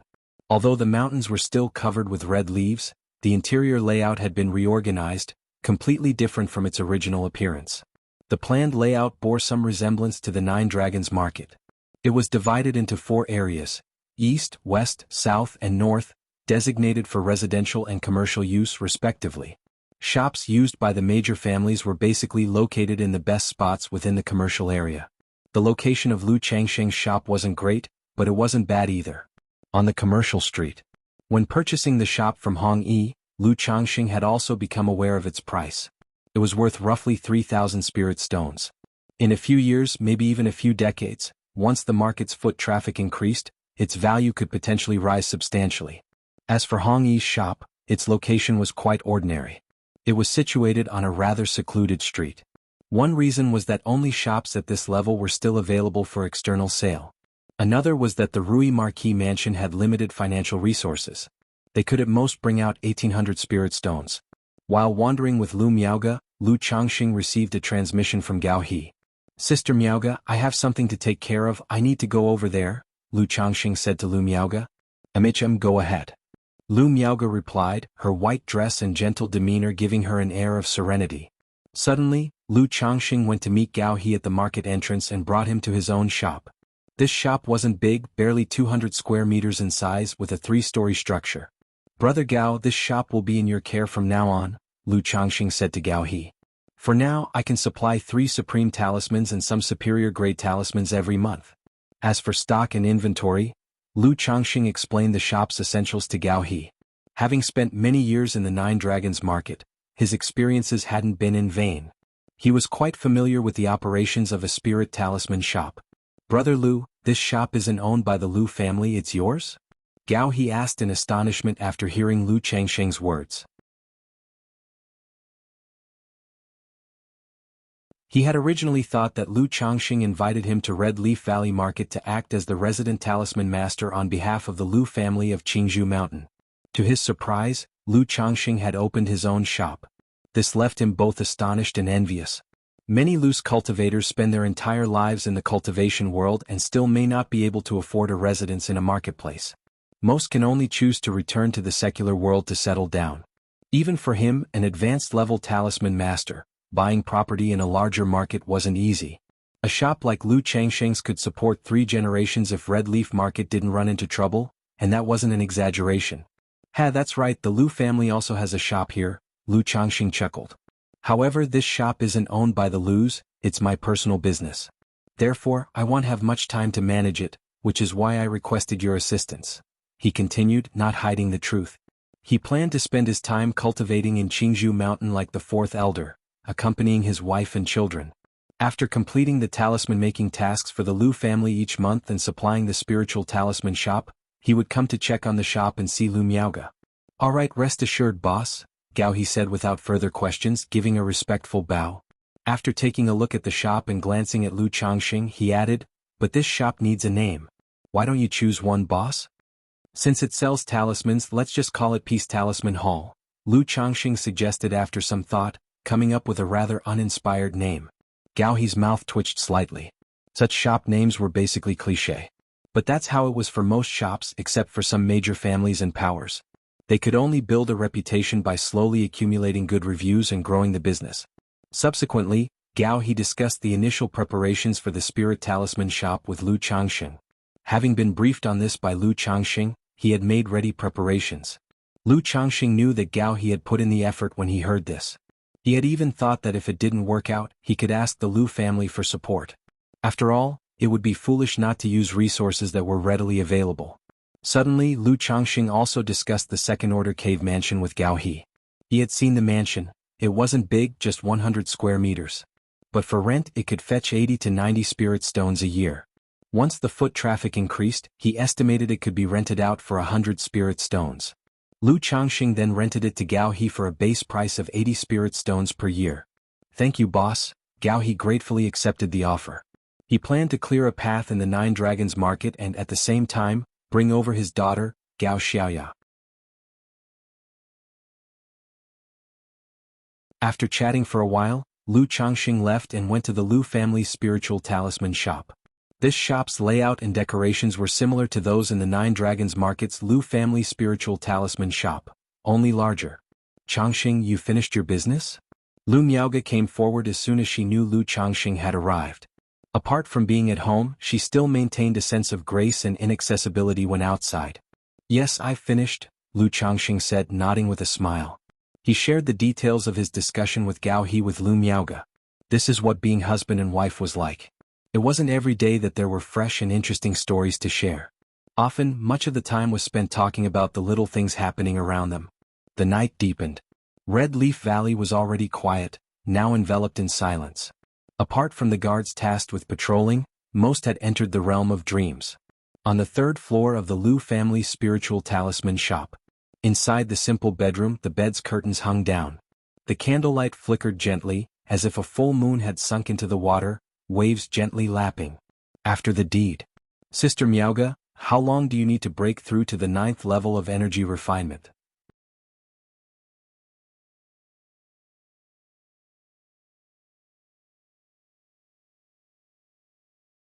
Chapter 269. Advanced Draw Heavenly Spiritual Treasure. Lu Changxing embraced the warm, soft jade and asked softly, due to the previous assassination attempt and because of her pregnancy and childbirth, Lu Miaoge had only broken through to the 8th level of energy refinement 3 months ago. It should take about 5 or 6 years. Lu Miaoge was still immersed in the afterglow of her cultivation session, her cheeks flushed with a beauty that seemed beyond compare. 5 to 6 years, Lu Changxing heard this and nodded slightly. He understood that at Lu Miaoge's current pace of cultivation, waiting for her to reach perfection in energy refinement and then to attempt foundation establishment would likely take more than a decade. In more than 10 years by then maybe I could get a genuine foundation establishment elixir. Moreover, after I reach foundation establishment I can consider passing on the split sword technique, Lu Changxing thought to himself. Now that Lu Miaoge was his wife, the mother of his children, he naturally paid more attention to her cultivation and foundation establishment. It's nothing, I was just asking. I want to help you with your cultivation to reach foundation establishment sooner, Lu Changxing whispered to the beauty before him. Then, capturing her tender lips, they continued their cultivation. Among all his wives and concubines only Lu Miaoge, who was also at the 8th level of energy refinement, produced the best results when dual cultivating with him. A single session of dual cultivation was almost equivalent to half a month of solitary cultivation. Lu Miaoge's cheeks were flushed, her brows gently curved, her eyes gleaming like water, her teeth biting down on her cherry lips. After spending half a month with Lu Miaoge in Red Leaf Valley Market, Lu Changxing returned to Jianghu Mountain. The distance between Red Leaf Valley and Jianghu Mountain made his travels much more convenient. On the 3rd day after returning to Jianghu Mountain, the maid Jiang Luiwei gave birth to a child. This child did not possess a spiritual root, but at the moment of the child's birth, a system prompt arrived as expected. Congratulations, host, the number of your offspring has reached 100, you are awarded 1 advanced lottery draw. Advanced lottery? Lu Changxing raised his eyebrows upon hearing this. Previously, when he had 50 children he received a designated draw, which allowed him to choose any category for the draw. He hadn't expected that reaching 100 children would warrant an advanced lottery draw. If the regular lottery is this powerful, won't the advanced lottery skyrocket? At this moment, Lu Changxing couldn't help but feel excited and anticipatory. He immediately rushed to his study to start the lottery draw. System, I want to draw the lottery, Lu Changxing thought to himself. Instantly, a deep red virtual lottery wheel appeared. It was different from the previous lottery wheels. This wheel had only 4 sections: Cultivation Technique Classics, Elixirs, Heaven and Earth Treasures, and Spiritual Pet Treasures. The regular lottery can draw orthodox-level cultivation techniques. Could the Cultivation Technique Classics drawn from the advanced lottery be above the orthodox level? And if the pets from the regular lottery are heavenly grade bloodline pets, wouldn't the advanced lottery possibly give true spirit beast cubs? Lu Changxing looked at the advanced lottery wheel in front of him and couldn't help but look forward to it. That feeling of anxious anticipation for the lottery had arisen again. Curious about what reward he would receive this time. System, draw the lottery. Lu Changxing didn't think too much, took a deep breath and slowly exhaled. With a mental shift, the brilliant gold light appeared on the advanced lottery wheel and began to spin rapidly. After 5 seconds, the light gradually slowed. Finally, with Lu Changxing's heart pounding, the gold light settled on the spiritual pet treasure section. Ding! Congratulations, host, for obtaining a heavenly spiritual treasure. 9 treasure jade rui. The reward has been distributed to the system space. The host can check it at any time. A green rui image inlaid with what looked like 9 stars emerged from the lottery wheel, accompanied by a system notification tone. Heavenly spiritual treasure? 9 treasure jade rui? Lu Changxing, seeing the reward he obtained, was immediately delighted. He hadn't imagined that he would draw a heavenly spiritual treasure. The treasures used by cultivators are categorized from low to high as magic artifact, spiritual artifact, magical treasure, spiritual treasure, and heavenly spiritual treasure. Heavenly spiritual treasure, the supreme treasure that only nascent divine cultivators could wield and use. It was rumored that treasures of this level had their own artifact spirits, with autonomous consciousness and the ability to think. Unexpectedly, through the advanced lottery, he had drawn a treasure of this level. If a heavenly spiritual treasure has an artifact spirit, it should automatically bond with its master just like a pet does. I wonder if the grand old artifact spirit can give me a boost, Lu Changxing thought hopefully to himself. Then he turned his attention to the heavenly spiritual treasure in the system space. Spiritual treasure, 9 treasure jade rui, grade, heavenly spiritual treasure. Description: before the demise of the divine lord of 9 heavens, he gathered the essence of all heavenly stars, infused it into the myriad spirits jade, and finally refined it with his 9 great divine abilities. It contains 9 great divine abilities, mysterious and unfathomable, and possesses immense power. Only a person with great magical power can activate it, so the grade is just heavenly spiritual treasure without detailed grades? Lu Changxing looked at the information of the treasure and felt surprised.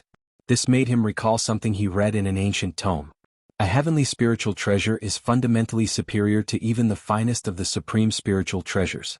Therefore, it is beyond the categorizations of low, middle, high, and supreme.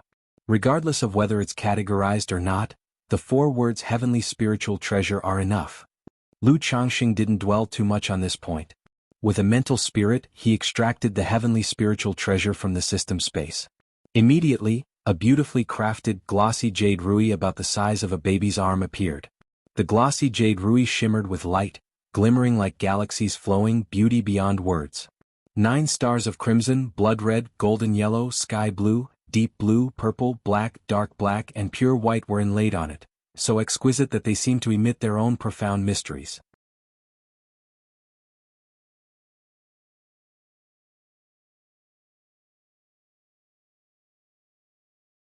Chapter 268, Advanced Draw Heavenly Spiritual Treasure. HM? No artifact spirit? Having just extracted the 9 treasure jade rui, Lu Changxing had already gleaned a basic understanding of the information about this high-level spiritual treasure. This high-level spiritual treasure was indeed formidable. The 9 treasure jade rui contained 9 great divine abilities, known as the 9 treasures. The first treasure enhanced one's physical strength. The second treasure amplified mana and divine skills. The third treasure boosted the soul and divine sense. The fourth treasure increased speed, enabling one to ride the wind with incredible swiftness. The fifth treasure held healing divine light, repairing the physical body and treating the primordial spirit. The sixth treasure was protective divine light, shielding one from all methods of attack with its divine light. The seventh treasure was sealing divine light, capable of sealing another's mana or one's own aura. The eighth treasure was unsealing divine light, able to break through all sorts of formations and restrictions with a sweep of its light. The ninth treasure was nine-colored disaster light, capable of obliterating everything on its path. As for the first four enhancements like vigor, mana, soul, and speed, they could be amplified up to 10 times. While the fifth treasure's healing power could not bring the dead back to life, as long as there was a breath of life, it could generally save and prolong one's life. It could even consume one's origin source to instantly recover from all injuries. With just these effects, the 9-treasure Jade Rui could be considered a truly precious treasure. Not to mention the latter 4 divine lights, each an unparalleled divine skill. However, this high-level spiritual treasure did not possess an artifact spirit, as Lu Changxing had imagined.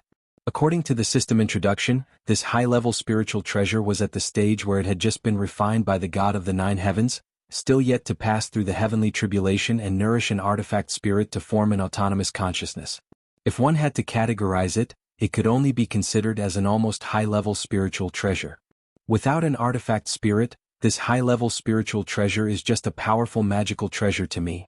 Lu Changxing shook his head and said. It was not too disappointing for him. After all, the system's rewards were too advanced for him at this point, incapable of being transformed into strength quickly. This 9-treasure Jade Rui was just even more advanced. To him, its essence was about the same as the Black Dragon magical bead. Luckily, I have the 100 refinements treasure body art. Otherwise, having such a heavy treasure, I could only watch and let it gather dust. Lu Changxing let out a breath.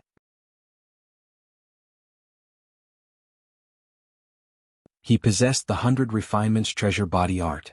With this art, he could utilize any magical treasure or spiritual treasure for cultivation, incorporating them into his body to enhance the speed of his 100 refinements treasure body art's cultivation. With the aid of the middle-grade Black Dragon magical bead, his treasure body technique advanced with incredible speed. In about another year he could break through to the 3rd level. If he refined a high-level spiritual treasure into his body, his 100 refinements treasure body art's cultivation speed would likely skyrocket.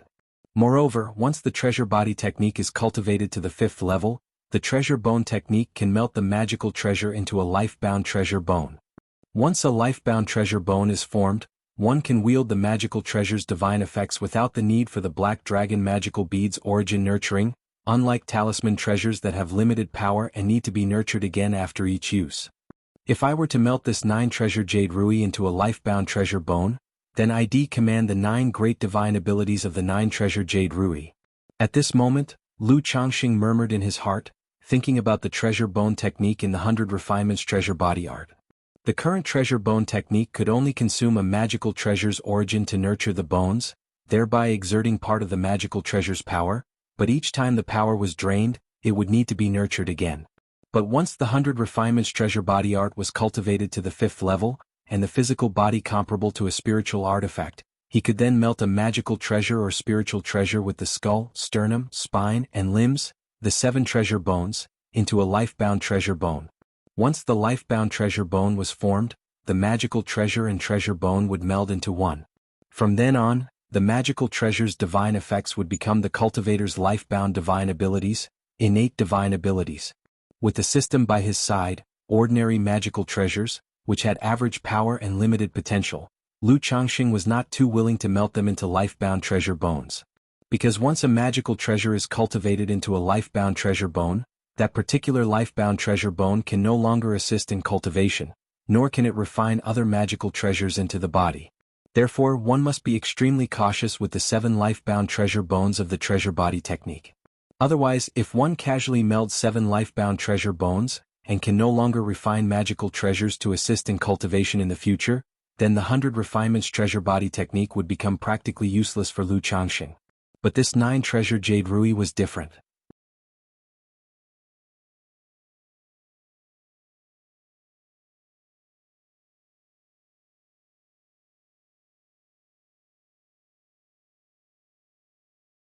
Chapter 269.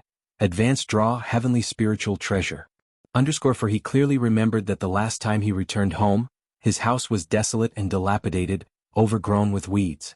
How had it now returned to the appearance he remembered in his memories? Could it be, the scene I saw before, was it all an illusion? In fact, my parents, they might not be dead. Chu Chang's heart skipped a beat.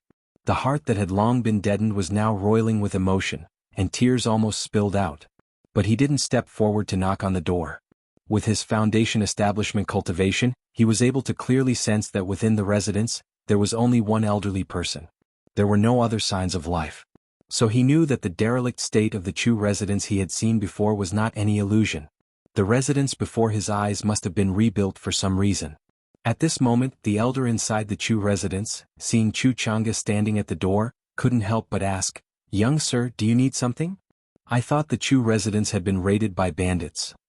After a moment of silence, Chu Chang'e replied with a somewhat hoarse voice. "Yes, the Chu family, I don't know what sins we had committed. 10 years ago we were raided by bandits and the courtyard was left desolate, but then last year." The elder spoke with a hint of melancholy. The old man was of an advanced age, rambling on, but he helped Chu Chang'e understand the situation. He learned that a man and a woman had come to erect a tombstone for his parents and had renovated the residence. Jinjin is still alive. Chu Chang'e immediately knew that the woman the elder spoke of was his sister, Chu Jinjin. Knowing that his sister was still alive, his body couldn't help but tremble. But he soon calmed down again, nodded, and left with the bald man. They had not gone far before the two transformed into an escape light, concealing their forms and entering the courtyard of the Chu residence. Looking at the courtyard, which closely resembled the one from his past yet lacked the vibrancy of life, Chu Chang'e seemed somewhat bewildered as he walked around. Then in the back courtyard he saw the tombstones and spirit hall. Father Chu Qingsong, Mother Zhao's tomb. Son-in-law Lu Changxing, daughter Chu Jinjin in tribute. Jinjin is married? Chu Chang'e looked at the tombstone before him. The image of his sister, Chu Jinjin, as he remembered her, surfaced in his mind. Knowing that his sister was still alive and now married, he felt joy and relief but also a complex mix of emotions. Time really does fly. It's good that she's married. With Zhenshin's temperament, it would be difficult for her to be alone. I wonder how Jinjin is doing these days. Chu Chang'e stared at the tombstone before him, lost in thought, his expression extremely complex.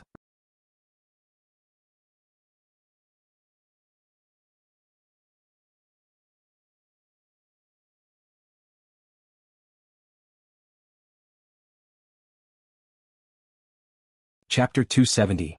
Breakthrough in Cultivation Level, Spiritual Root Promotion. _1 Chu Chang'e and the man in black armor walked through Jianghu Mountain.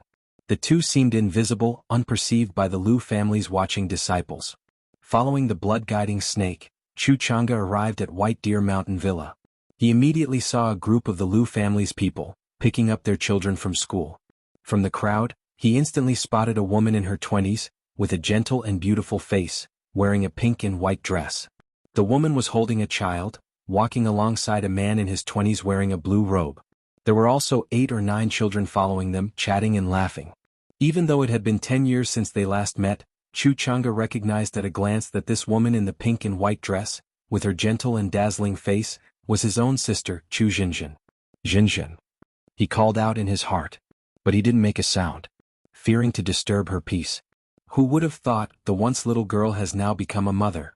Chu Chang'e watched Chu Jinjin holding a child, chatting and laughing with the man, and talking gently with the children nearby, his deep, silent eyes revealing a mix of happiness, relief and heaviness, as well as timidity and confusion.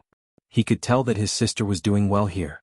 Not only did her face carry a joyful and blissful expression, but she had also set foot on the path of cultivation. However, her cultivation level was somewhat low, only at the 4th level energy refinement. Then his gaze shifted to Lu Changxing beside her. He knew this must be his brother-in-law. As for his first impression of his brother-in-law, he found him quite favorable. Firstly because he erected a monument for their parents and renovated the Chu residence. Furthermore, his appearance was handsome, matching his sister well.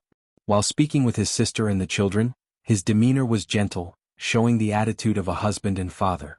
He took a glance at Lu Changxing's cultivation level. He found that he couldn't discern Lu Changxing's cultivation level at all. He did not care much about this. After all, the cultivation world had many techniques and treasures to conceal one's cultivation level and spiritual power. Having such a treasure indicated that his brother-in-law must hold a decent status and identity within the family. He didn't use any spells to probe either, lest Lu Changxing sense his presence. Are all these children Zentians? Chu Chang'e turned his gaze toward the groups of children beside the couple, his heart skipping a beat. The children were mostly 5 or 6 years old, the oldest no more than 8 or 9. He remembered that it had only been a total of 10 years since he left home. In 10 years, his sister couldn't possibly have so many children, could she?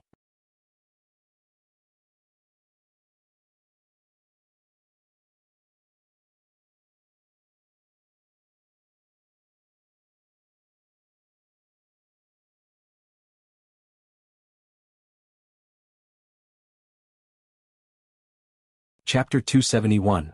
Breakthrough in Cultivation Level, Spiritual Root Promotion. Before one realized 2 months had gone by. Lu Changxing, I think I'm pregnant again. That day Lu Miaohuan ran over and said to Lu Changxing. Initially she had said she would only have one child, yet now, barely a year after the first child's birth, she was pregnant again. She revealed a look of helplessness and frustration. Did you forget to force it out using your spiritual power? Lu Changxing was slightly taken aback upon hearing the words of the second mistress, before immediately responding.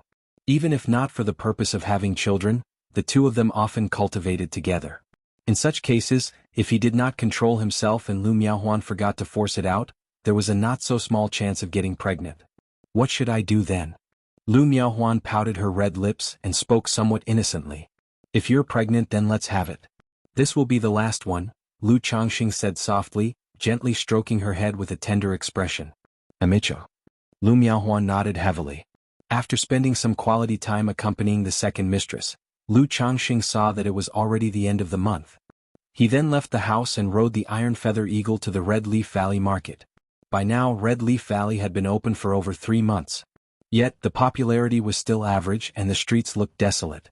In such a desolate state, the business of his Peace Talisman Hall was also very bleak. If it were not for the shop being his own with the current situation, it would be operating at a loss. After all, not only was the foot traffic low. At this stage, all the major shops were selling at promotional prices of 60 to 70% off for the sake of reputation and business, leaving hardly any profit margin.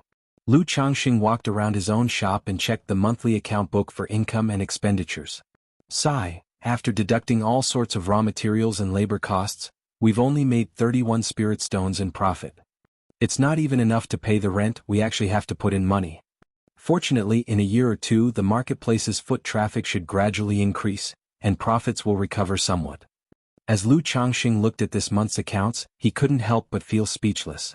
This made Gao He, who was nearby, somewhat uneasy. Although it's common for there to be no foot traffic when the market first opens, and businesses are promoting to capture the market.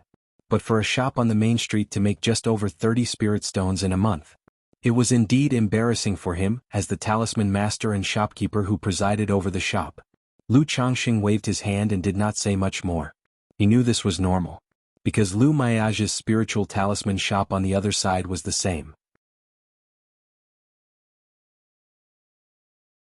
Due to its location and the franchise brand, their situation was slightly better than his. Shortly after, Lu Changxing visited the Lu family's spiritual talisman shop at Jianghu, where he normally cultivated with his wife, Lu Miaoge, to enhance their bond and cultivation level. 1 month later. Inside the Jianghu mountain practice room, Lu Changxing was sitting in meditation, practicing the 7 luminaries' great freedom sword scripture. Suddenly, within the spiritual power sea of his dantian, the energy surged tumultuously.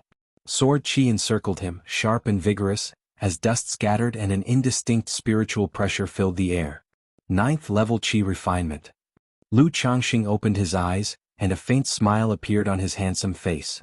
He was not overly surprised by this breakthrough. After all, cultivating the 7 luminaries' great freedom sword scripture, he had a rough idea of his own progress in cultivation. And such a breakthrough was natural for him, smooth and seamless. Lu Changxing took a look inside at his 7-colored Dan lake and felt the changes after the breakthrough. The spiritual power inside his body had increased by almost 30%.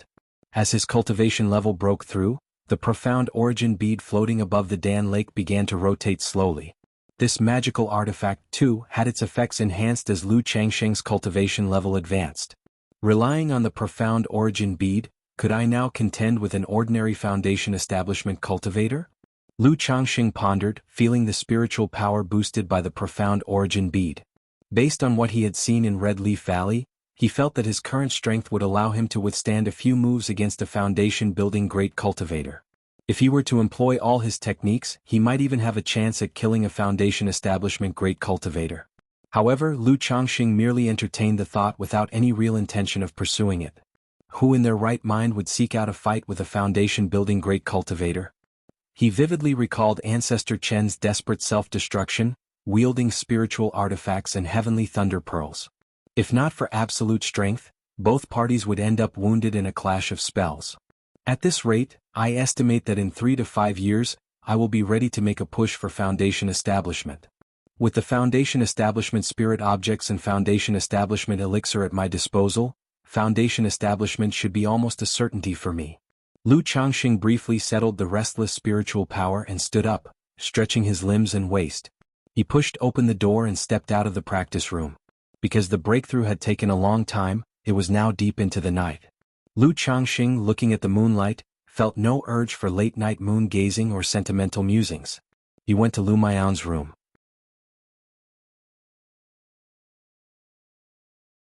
Seeing that she had already fallen asleep, he lifted the blanket and got into bed. Holding the lady in his arms, he too gradually drifted off to sleep. 6 days later, Lu Changxing's 102nd child was born.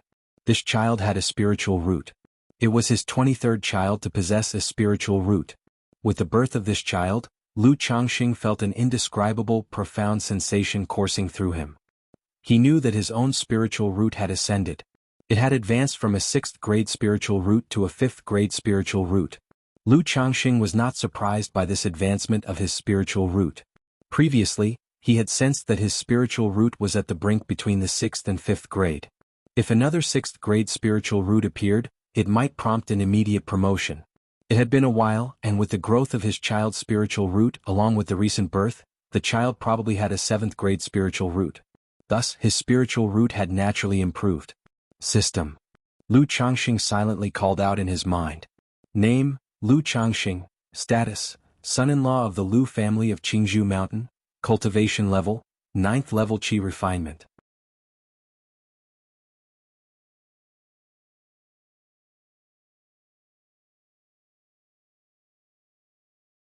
Chapter 272. Breakthrough in Cultivation Level, Spiritual Root Promotion. Lifespan, 30/156. Talent, 5th grade Spiritual Root, Gingjin Body Constitution, Medium grade Spiritual Body. Cultivation Technique, 100 Refinements Treasure Body Art, 7 Luminaries Great Freedom Sword Scripture Yin-Yang Harmony Technique, Immortal Beauty Technique. Spell, 7 Luminary Sword Glow, 7 Luminary Sword Shield, 7 Luminary Sword Escape. Items, 9 Treasure Jade Rui Golden Light Brick Talisman Treasure, Black Dragon Magical Bead, Book of Malevolent. Curses and Fates Life Substituting Talisman Profound Origin Bead 2nd Rank Puppet. Skills, Talisman Making 2nd Rank, Puppet 2nd Rank. Spiritual Pets, 9 Netherhound Peach Blossom Goo 6-Winged Golden Silkworm. Offspring, 102 out of 107, a 5th grade spiritual root the same as Sister Miaja's, another step closer to the heavenly spiritual root. Moreover, it also helps me a bit more with Foundation establishment. Lu Changxing looked at the spiritual root level on the system's interface and smiled. Looking at the talent column that listed the Gingjin Body Constitution. As time passed, he could feel that this Gingjin Body Constitution was also improving in effectiveness as his son, Lu Qingshan, grew up. Spiritual body should fully form along with physical development, probably around the age of 11 or 12. Lu Changxing thought to himself. A question suddenly occurred to him. Now that he himself possessed the Gingjin Body Constitution. If he were to have another child with the Gingjin Body Constitution, what would happen? Could the Gingjin Body Constitution advance and become a high-grade spiritual body? And what if the next spiritual body was conflicting with the Gingjin Body Constitution? Could it cause a conflict of spiritual bodies and problems with his own body? Lu Changxing's mind wandered with these thoughts. After a while, Lu Changxing figured this was something he'd only know after the birth of his 2nd spiritual body child. Looking at the system interface in front of him, Lu Changxing saw his age. He suddenly remembered he had inadvertently turned 30. 30 years old, 9th level energy refinement. This cultivation level in a cultivation family like Jianghu Mountain would also be considered a genius. Lu Changxing murmured to himself. Yet he wasn't overly proud of this. At this age, being at 9th level energy refinement might be considered genius in a family like Jianghu Mountain, but within the immortal sects, it would only be considered average. However, he didn't mind this aspect. After all, his forte was having a solid foundation and being a late bloomer. Having this speed was already good enough.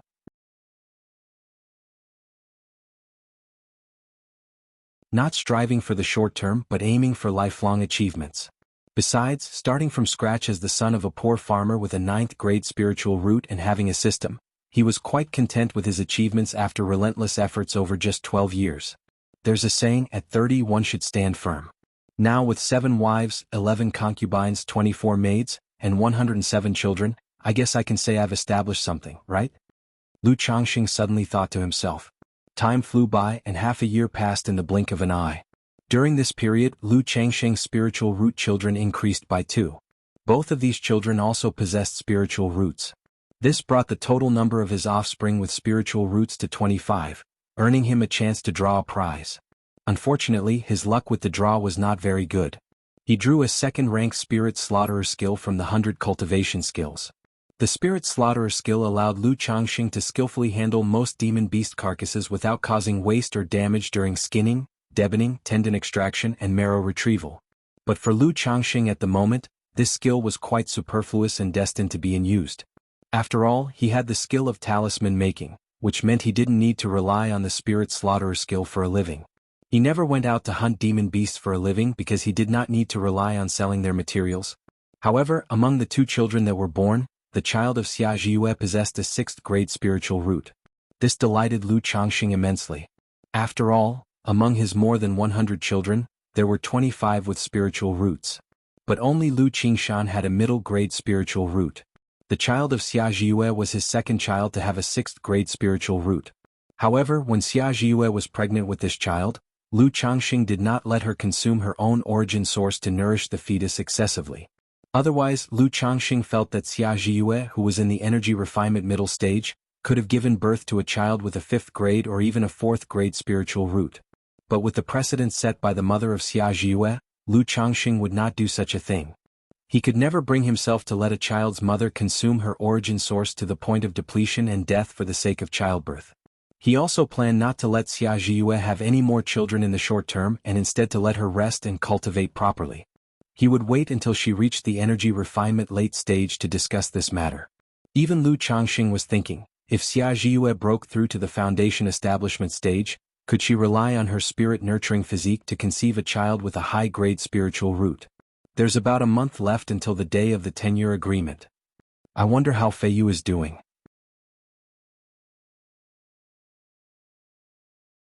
On this day, after Lu Changxing completed his routine cultivation and talisman making, he remembered that there was about a month left until the 10-year agreement they had made. He was also curious about the current situation of Han Lin, Xiaoxia, and Zhao Qingqing who were cultivating in the immortal sects, curious about how they were doing after these 10 years, whether the gap was gradually widening. At the same time he thought about Li Feiyu who had been out adventuring for so long without any news, and wondered how he was faring. In the blink of an eye another half-month passed by. Just as Lu Changxing was preparing to go to the Rui County city for a gathering, he received a letter. It was a letter from Li Feiyu. In the letter, Li Feiyu first talked about his own situation, stating that all was well with him. Thanks to the talismans and spirit stones that Lu Changxing had given him, he had also broken through to the 5th level energy refinement. He was currently exploring a precursor's cave with others and was not sure he could rush back in time for the 10-year rendezvous. Therefore he had someone deliver the letter in advance. If he did not return in time he asked Lu Changxing not to worry or miss him. He also urged Lu Changxing to inform Han Lin, Xiaoxia, and Zhao Qingqing about this. Alas, Feiyu has ultimately chosen this path. Lu Changxing sighed lightly as he read the letter. He had previously guessed that Li Feiyu, by venturing out, would eventually follow a path similar to Xia Long's, obtaining resources by hunting demon beasts, exploring precursors' caves and secret realms. Or rather, this was the only way for most loose cultivators to stand out and seize the chance for foundation establishment. But such endeavors came with great risks. After all, it was akin to risking one's life at every turn, and a single encounter with danger or mishap could result in death and a forgotten grave in the wilderness. However, there was nothing Lu Changxing could do to dissuade this. Not everyone can live like him, safely marrying wives and concubines and having children, with the expectation of the great Tao unfolding before them. Nevertheless, Lu Changxing felt that the reason Li Feiyu might not come to the rendezvous was not just because he was held up by matters but also because the gap among the 6 of them had grown too vast. Li Feiyu was once promising in his youth. But 10 years ago, among the 6, it was Li Feiyu who was in the worst situation. Now, 10 years later, Li Feiyu had still spent most of his time in vain. How could his proud nature endure that? Alas, Lu Changxing sighed again, hoping that Li Feiyu was safe and well. Flames appeared in his hand and he burned the letter to ashes. After informing his wives and concubines, he mounted the iron feather eagle and set off towards Rui County City.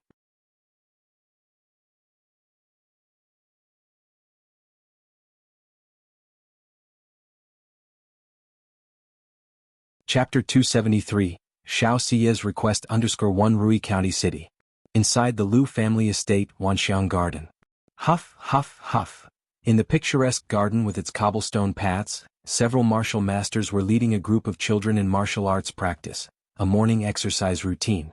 Although these children were young, their movements were extremely agile as they swung their fists and kicked their feet. Wherever there was an issue, the nearby martial masters would immediately correct them, meticulous in every detail. A few of the children, around 10 years old, created gusts of wind with their fists and feet as they moved, signs of their growing strength. A little farther away, Lu Changxing, dressed in a blue robe with a jade-like countenance and a gentle expression, watched the children practicing martial arts. Now, under his arrangements, these children had begun martial arts practice to fortify their bodies. His eldest son, Lu Pingan, due to his diligence in the martial path, had already cultivated internal qi. According to the secular martial arts circles, which divided martial prowess into categories such as unranked, 3rd grade, 2nd grade, 1st grade, and innate, he was already considered a 2nd grade expert. A 2nd grade expert at the age of 12 was not unheard of in the secular martial arts circles, but it was exceedingly rare. Aside from a few individuals with exceptional talent, only descendants of cultivators could nurture children to such a level. After all, they were raised in lands with a spiritual vein, consuming spirit rice and spirit food. Their bodies contained little impurities.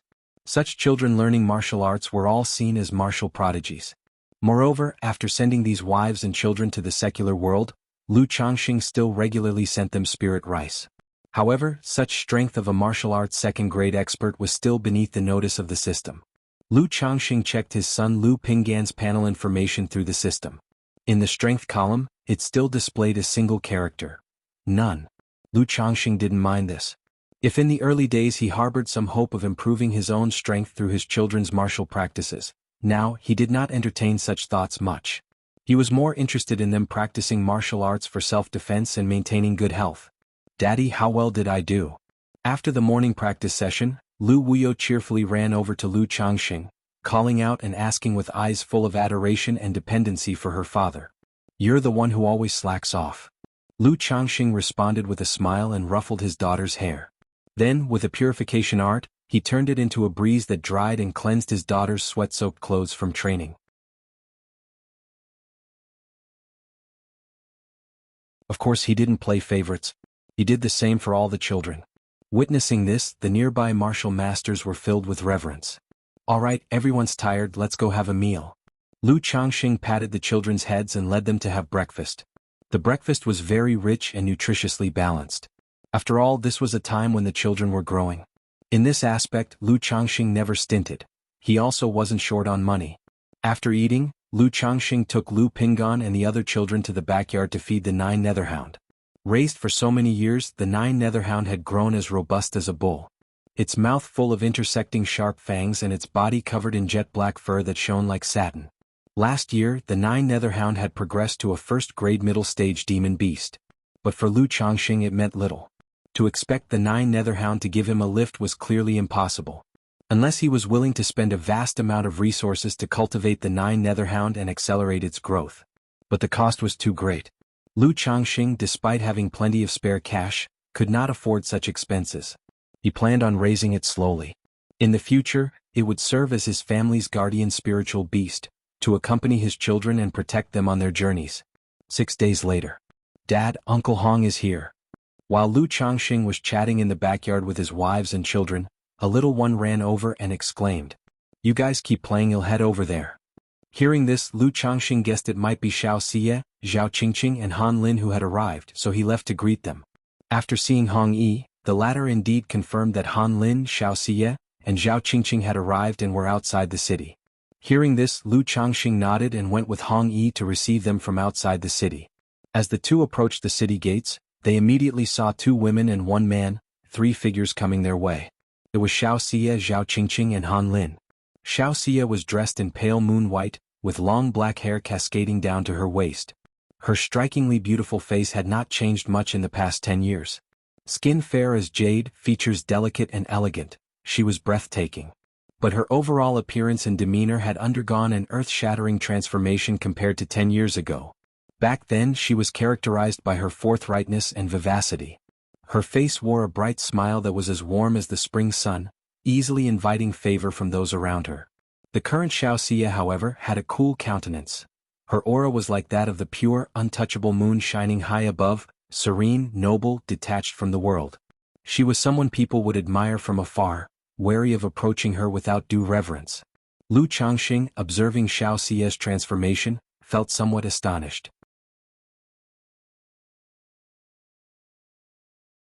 He was curious about what she had encountered over the past 10 years that had led to such a drastic change. Although she looked similar, she seemed like a completely different person. If it weren't for her presence with Zhao Qingqing and Han Lin, Lu Changxing would hardly be confident that this was Xianxia. Meanwhile, Zhao Qingqing and Han Lin, aside from appearing a few years older and more mature, had not changed much from 10 years earlier. Daoist Xiao, Daoist Zhao, Daoist Han. Lu Changxing did not ponder further but greeted them with a smile and a clasped fist. Hong Yi also seemed surprised by Xiaoxia's change but did not scrutinize further. With an open and natural smile, he clasped his fists and said, "My fellow Taoists, you've been well, I trust." Taoist Hong, Taoist Lu. Xiaoxia and her companions nodded to Lu Changxing and Hong Yi, greeting them in return. They looked at Lu Changxing, their eyes reflecting a similar surprise as they observed his demeanor, much like how Lu Changxing and Hong Yi had reacted to seeing Xiaoxia. You're tuning in to the Phantom Sword Chronicles YouTube channel. Don't forget to subscribe and join us on this journey to catch the most captivating stories.